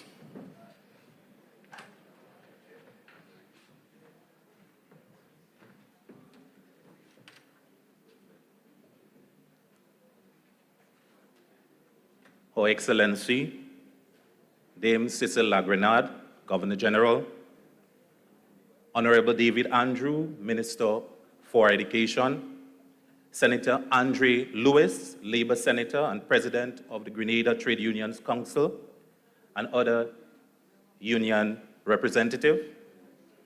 Mr. Dominic Jeremiah, Chief Education Officer, and other officers from the Ministry of Education. Brother Jude Bartholomew, President General of the Grenada Union of Teachers. Mr. Brian Charles, our keynote speaker.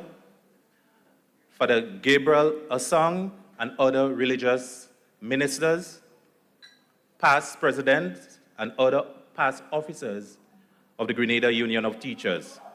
Brother Frankson Marshall, first Vice President and Chairperson for these proceedings. Sister Melissa St. Rose, General Secretary. Sister Kendra Batiste, President of St. David Branch. Awardees, principals, retired teachers, representatives from the media, and other invited guests. Ladies and gentlemen, all, good afternoon. On behalf of the Grenada Union of Teachers and the National Executive, first and foremost, we must thank God for his blessing that he gave us good, fine weather today and allowing us the opportunity to gather here today.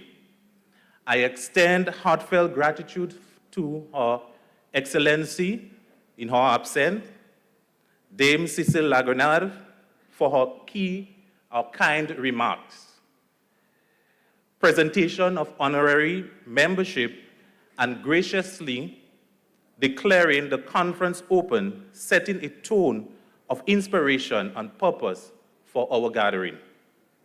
We are indebted to Mr. Brian Charles for his illuminating keynote address, which provides valuable insight and perspective, laying a solid foundation for a discussion going forward. We hear, we listened, saw, we heard, and we have internalized. We extend our sincere thanks to you, Honorable Minister David Andrew, Minister of Education, for sharing the thoughts and vision, underscoring the importance of education in shaping our future, and for presentation of awards.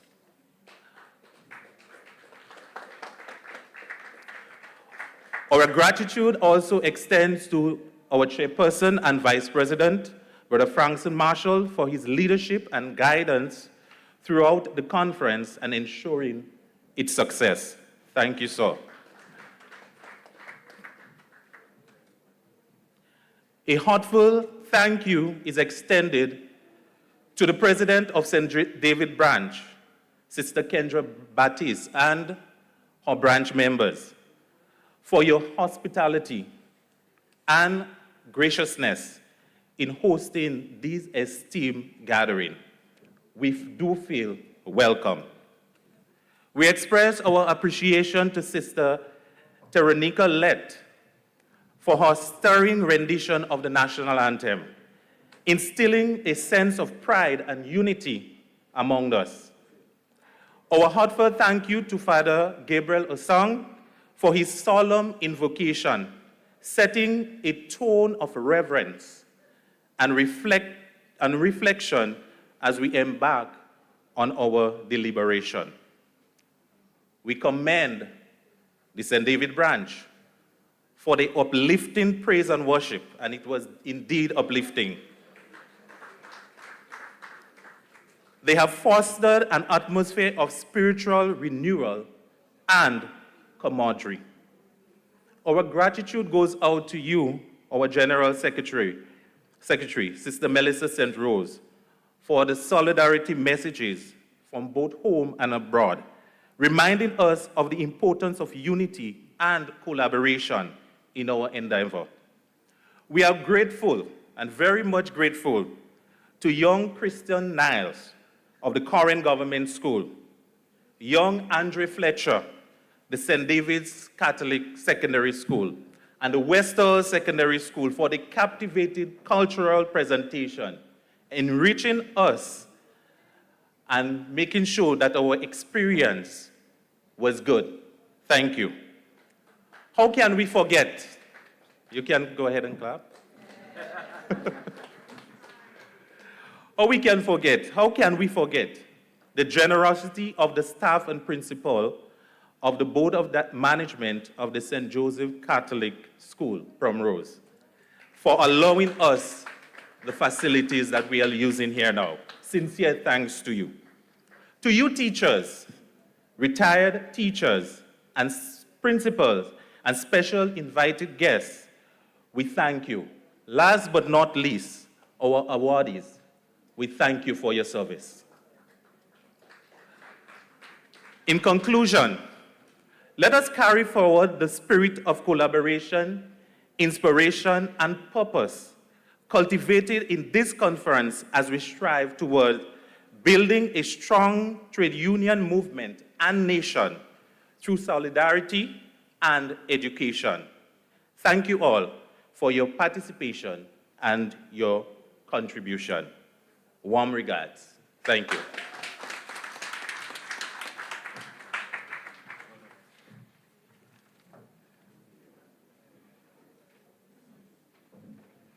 Ladies and gentlemen, we have come to the end of this ceremony. Allow me to indicate to you how we will utilize the spalling compound for the purposes of lunch. The top floor, National Executive, heads of committees, awardees, and special invitees